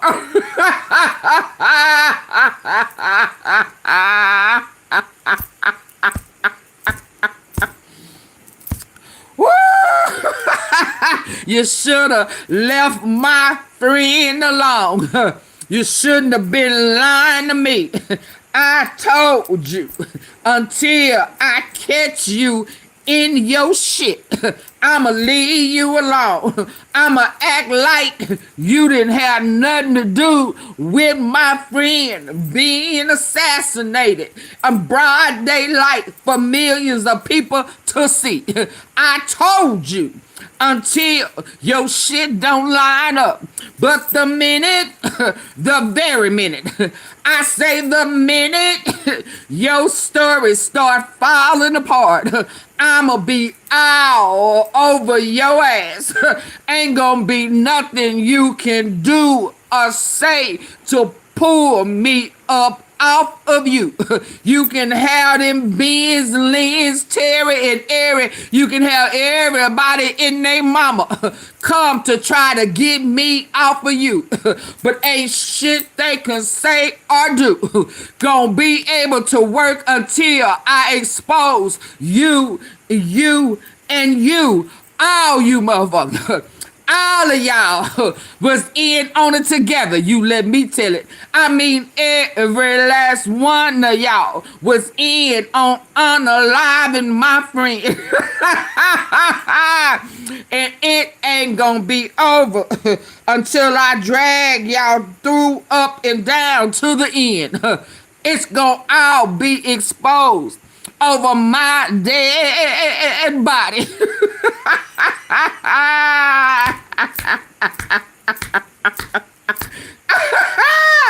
Woo, baby. She said, ain't it mama, baby? Oh, this is too good. Good comeback. And this gonna be a series. I can't wait. Let's go. Facts about Jack. Jack and Erika's mommy aunt, I don't know, Carla, live in Utah. He graduated from what is today known as Utah Valley University. He's very involved in the university. Utah, where Charlie Kirk was on the line? When he graduated from there, he also created on their campus Oh, the my Center God. for Jewish Studies. I mean, oh my God. at the very least, you'd think with all of the money that he poured into that Oh, university, my. he might be able to call someone to get us more footage of Tyler Robinson. Or Carla. How about Carla? Maybe that's why Could have she know maybe, Tyler in my Robinson. imagination, made it to the hospital when Charlie was shot and killed. I mean, why did none of them make it to the hospital? They're all so nearby. She still lives in Utah. This happened in their backyard. Their family has a lot of power at UVU. Why not Auntie Carla rather than Stacy Sheridan accompanying you onto Air Force 2 as your husband's body is escorted to Arizona. Jack Mm. Solomon was also a Oh professor my. at BYU in political science. He's the former director of the university's Jerusalem Center. He also served on the Center for Jewish Studies on the board at UVU. Zion's Gate, like I said, is his dedication. And if you're wondering how Jack got so rich, it's because back in 1968, Jack and his business partner, a man named Norman Vance, began a company called Vance. Advanced Patent Technology. Vance, like JD Vance? Like JD Vance? The one with the caress on the back of the head? Let me rub my fingers through your hair? Vance? Let me rub you down with some hot, baby Vance? Oh, wow. That company would go on to manufacture slot machines. You got it. Slot machines. Everybody's, it's just amazing. It's like everyone is involved in gambling. Per his bio, in 1974, Jack gathered more than $5 million to purchase United Coin. My mouth was open, y'all. Machines, and the holder of a profitable Southern Nevada slot machine routes. In 1979, they announced plans for the Colorado Bell Hotel and Casino in Laughlin, Nevada, the first of a series of hotels to be But her built daddy in worked with the Trump. Las Vegas area. They had a lot of power in that area. Where were they? I don't know. It's an interesting connection. And I am marking that for all the YouTubers who are interested in investigation. The gambling thing keeps coming up. And I guess, as me and Charlie used to say, the rest is future. We'll be right back after a quick break. Girl, All right, you done I'm gonna spin tell me you about Nuvve around. Skincare because it is the only skincare brand that I've actually stayed consistent She done with. spin It's me where I around in use the circle. Victim. Use my promo code Candace at have to imagine by surprise what I begin below. Right now, Baby. for some fun, because remember when they were freaking out about me discussing time travel, me discussing specifically Project Looking Glass, the CIA thing that actually happened. They allegedly stole Sumerian technology to peer into the future. Well, you have to imagine by surprise when I began looking into Erika's early years. For some reason, I was under the impression, maybe you were too, that Erika moved to Arizona after her parents' divorce. So that would put her in Arizona after 1998. Oh, I'm really Lord. giving her the benefit of the doubt here because it's a minor wrinkle, but her parents didn't divorce until she was 10. But it's totally possible, like when you're a kid and your parents are separating many times before they get divorced, that you associate a divorce with the separation. Anyway, here's the true timeline. Erika was in Cincinnati, Ohio for daycare in 1992. She attended a place called Walnut Corner Children's Center in Cincinnati, Ohio, located inside of a massive corporate building. Oddly, the filing for that daycare doesn't have a floor number, but I can show you this photo of her at daycare. Oh, LOL, hold by the on, way, y'all. her being Let me dressed as a pause little it. bee the next day. Woo. I'm trying to see if she look like Erika. Joan Bonet. She don't though. She don't look like John Bonet.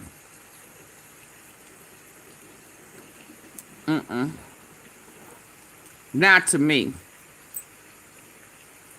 Do she look like John Bonet to y'all?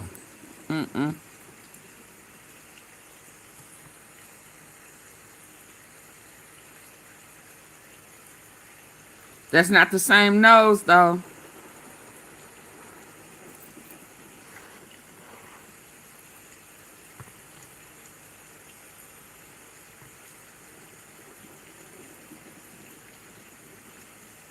Oh, okay, yeah. No, not to me.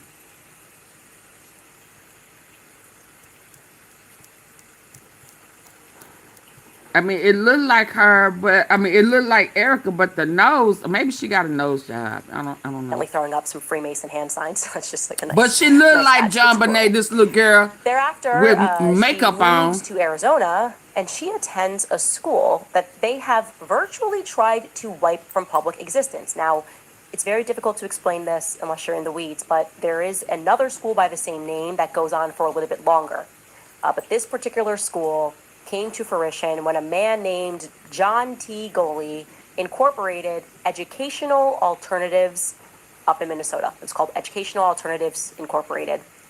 Now, John T. Goley was a big guy. He had formerly helped launch Roundup Monsanto, just a little bit of government poisoning you, giving you a bunch of cancer. This time, though, he was pioneering Two aunts charter and two schools in mamas. America. He teamed up with the Walton family, the Bush family. Yeah, everybody involved in this school that Erica's going to attend. It's interesting. I don't know. Don't you want to go to school where the Bushes, the Waltons, Monsanto is getting together a school? I don't know. Want to send your kids?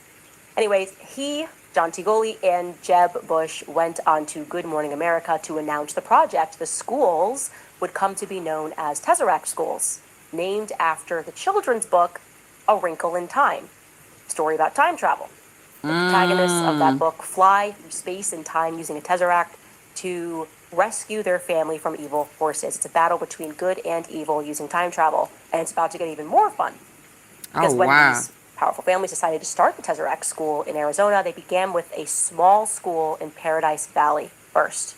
It is that specific school that Erika attended that is virtually impossible to come by many documents regarding. These bushes. They needed a space for the school, and they decided they were going to rent the building that was owned by a Jewish school.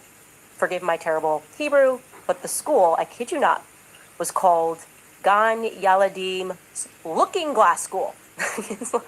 Wow. I just love this so much. So Tesseract was put into a looking glass. I just think it's fantastic. I just imagine they thought I was like dropping some clues. I was like, why are they all freaking out about this episode about Project Looking Glass? They probably thought I had already known that she went to this looking glass school, this little elite looking glass school down in Arizona. By the way, Tesseract, the school itself, is exceedingly Jewish in terms of the administration. Oh, it was run by wow. Jewish executive directors. The teachers are all Jewish. Obviously, you know me. I'm nosy. I tracked down the yearbooks. I mean, I was working really hard while I was off. And I can show you that Erika was at school. I don't have every year yet, but I do have some years, 1995 to 1996 in first grade, 1996 to 1997 in second grade, and 1997, Tesseract was put into a looking glass. I just think it's fantastic. I just imagine they thought I was like dropping some clues. I was like, why are they all freaking out about this episode about Project Looking Glass? They probably thought I had already known that she went to this looking glass school, this little elite looking glass school down in That's why she Arizona. got By the way, Tesseract, the school itself, is exceedingly Jewish in terms of the administration. It was run by Jewish executive directors. The teachers are all Jewish. Obviously, you know me. I'm nosy. I tracked down the yearbooks. I was working really hard while I was off. She all in elementary, junior high. School. I don't have every year yet, but I do have some years, 1995 to 1996 in first grade, 1996 to 1997 in second grade, and 1997 to 1998, which is her in third grade. I gotta tell you, I am so glad that I found this Tesseract. I didn't get to time travel with it. I wouldn't want her looking into me either. They saw me in the looking glass. How panicked were they when I said looking glass?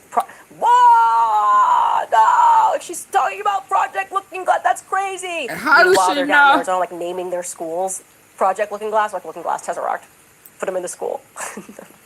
I just love that. It was like an accidental troll. But what is very exciting about finding her at this school is that it unlocked a lot. Important things that needed to be known about Erika's life and her connections. I mean, wow. Speaking to people who went to that school, the one in Paradise Valley, very clear. There's other Tesseracts. It got shut down. The one I'm talking about got shut down in the year 2000.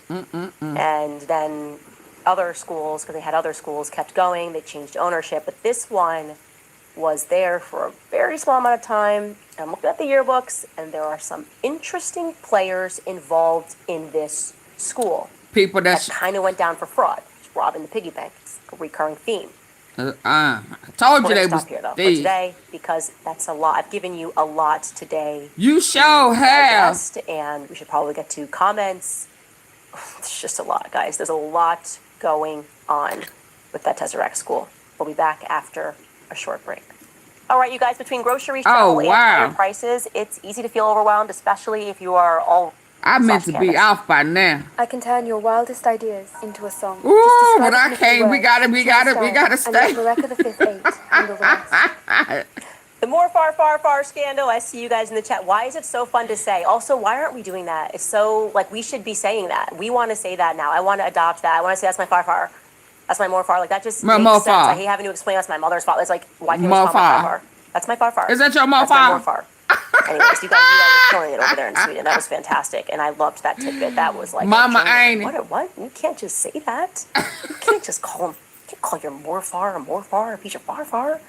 I get it. I'm Swedish now. I'm into the culture. More far. Okay. By the way, do you think they have a looking glass? Like, I'm just wondering. How are they spazzed out about it? And I looked at this. Why are the Jewish people naming their schools Looking Glass? I'm just wondering. It's just like creative and fun to call a school the Looking Glass. I'm just saying. Just asking questions. I'm just asking questions. Why? That's my mother. And it's not going to be legal for long. Okay, Jenny writes in the comment section, "You are loved and supported by many. Christ is king." Thank you. I keep going because it's important that we get to the bottom of what is going on in this world. It is so crazy what they are trying to do. It's like day in and day out. It's a psychological operation. It is crazy. Like, you're awful, you're terrible, you're demonic. I mean, it was. And like, it would not have happened like this, I don't think, had Charlie Kirk not been on the live. Erica's life? Who got harmed learning that Erika went to a Tesseract school? Who was harmed in the making by learning these facts? Did Charlie find out that her pop was a mofo?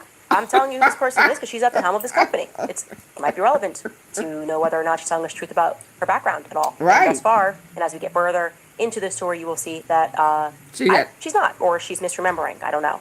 No, stop that. She's lying. Any maliciousness into her very many mistakes about her background. Her whole family on both sides are criminals. I missed you, girl. Charlie didn't have a chance. Got my Candace cup full and ready for this banger of a series. Go Max. Thank you so much. Blue Appetite writes, "We all want a friend like Candace. When ish hits the fan, Charlie deserves the truth to be found out, and we all know you're doing everything in your power to get there. Go Max, Candace." The thing about the Zionists, they always are forecasting something. Why are you freaking out about an investigative series if your whole premise is she's just an innocent grieving widow? Don't you appreciate how stupid you look? You're basically saying she's not a grieving widow. Obviously she's not, because if you investigate her, you're going to find something. Like, are you guys just not smart? Like, you should be like, oh, interesting. Well, she's great. So what are you going to investigate? No, they're like, pray for Erika. Someone's looking into her background. Pray. Looking glass. Don't say looking glass. They were doing that. Pray for her children. Why? Because she's at the office the whole time? No, because they made her kids. What was that? That's her cousin. When have we ever done cousin niece at all?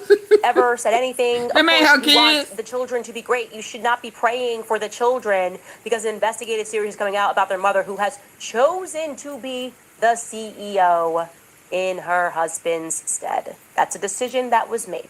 Okay? So here we are. You want to be in the realm of politics. You want to be here. You want to be telling people who to vote for the future president of the United States in 2028. As you come out to Sparklers, okay. Well, he's advanced. You don't get to play the role of a grieving widow when people want to know who you are, especially when you're telling lies. How about that? Can we just go back to a little bit of common sense? No, they have money. They got crazy money. They got casino money, I guess. Yeah. Let me stop. I should probably get off air. Crypto writes, "Go Sweden." Yes, I loved all of the Swedish flags in the chat. That was fun. KPKP writes, "My kids ran around the house screaming. We are listening to Candace. I just reflected on how happy I am. We running around laughing too. Thank you, Candace, from my humble family to yours. We love you and your crew. Thank you so much. I love you guys too. And I love hearing that the kids are watching the show. She don't know who she is. I always keep it family friendly. Look, I brought up a children's book today, Wrinkle in Time. I'm family friendly. There we go. Colleen Dolan says, "Tell me they were allegedly involved without telling me. Trump inviting Erika to the State of the Union. Everything is fake and gay." Well, that was offered to us as an excuse as to why she could not answer first we gave her 10, then we reduced it to 4 questions for today's episode. And they were not like exactly cumbersome questions. It was basic questions. Why, if you grew up with a single mom, did you pursue your Swedish citizenship? Is your mother actually married to Larry? Is it a real marriage, or did she just use his last name? Like, just trying to be a little bit more precise, but we will just have to take her in terms of what she said. And we offered those those other questions, hopefully she will have them in time for tomorrow, those answers. Fergie writes, in my 10 to 11 years of experience, y'all be ready, 8:30 tomorrow. That you are spreading disinformation, and then they tell you that you hate are the exact ones that you should be following and that are over the target. Those who tell you that you are spreading disinformation and then tell you that you should hate them are the exact ones to follow, and they're telling you that you're over the target. Brittany Watson writes, yes, our investigative journalist, crime-fighting superhero is back. Kudos to you, Candace. You have the whole world watching, praying for you and your team's safety. Christ is king. Yeah, crazy. I've never seen it in politics. I'm not being funny. I've never seen it in politics. As ugly as it's been, have I ever seen people posting infant children because they're upset over a trail? That's crazy, okay? I can't stand Ben Shapiro, but I would never, ever, ever direct any person to post his kids, his family, to go after his team. Like, they're working for him. Like, it's a job. Oh my God, he wants to do content on kids. I'm going to blame them. It's so beyond anything I've ever seen. Part two, she said. Fine, like, I'm happy, because it's just that's gonna be gas in the tank. I promise you that. We'll go all year. We'll just be like, this is a never-ending series. This is the song that never ends. Let's go. It just goes on and on. My friend. My where friend. 90s kids at? Where 90s kids at? That's us. We know what that is. We know what that's about. If you don't know what that's about, I'm sorry you weren't a 90s kid. You're on the outside of that one. Anyway, we'll see you guys tomorrow. See y'all tomorrow, 8:30 p.m. Central Time. For the Candace and the Chucky the Bride. Is that what it is? I got all type of pictures of her with this bride. Yeah, I got a dog. I got a gypsy. Baby, I had no idea she was gonna have all of these looks and disguises. And hell, her mama is her auntie is her mama, pawpaw, grandpa, daddy. I mean, Lord, she just all over the place. I'm coming back for more fall.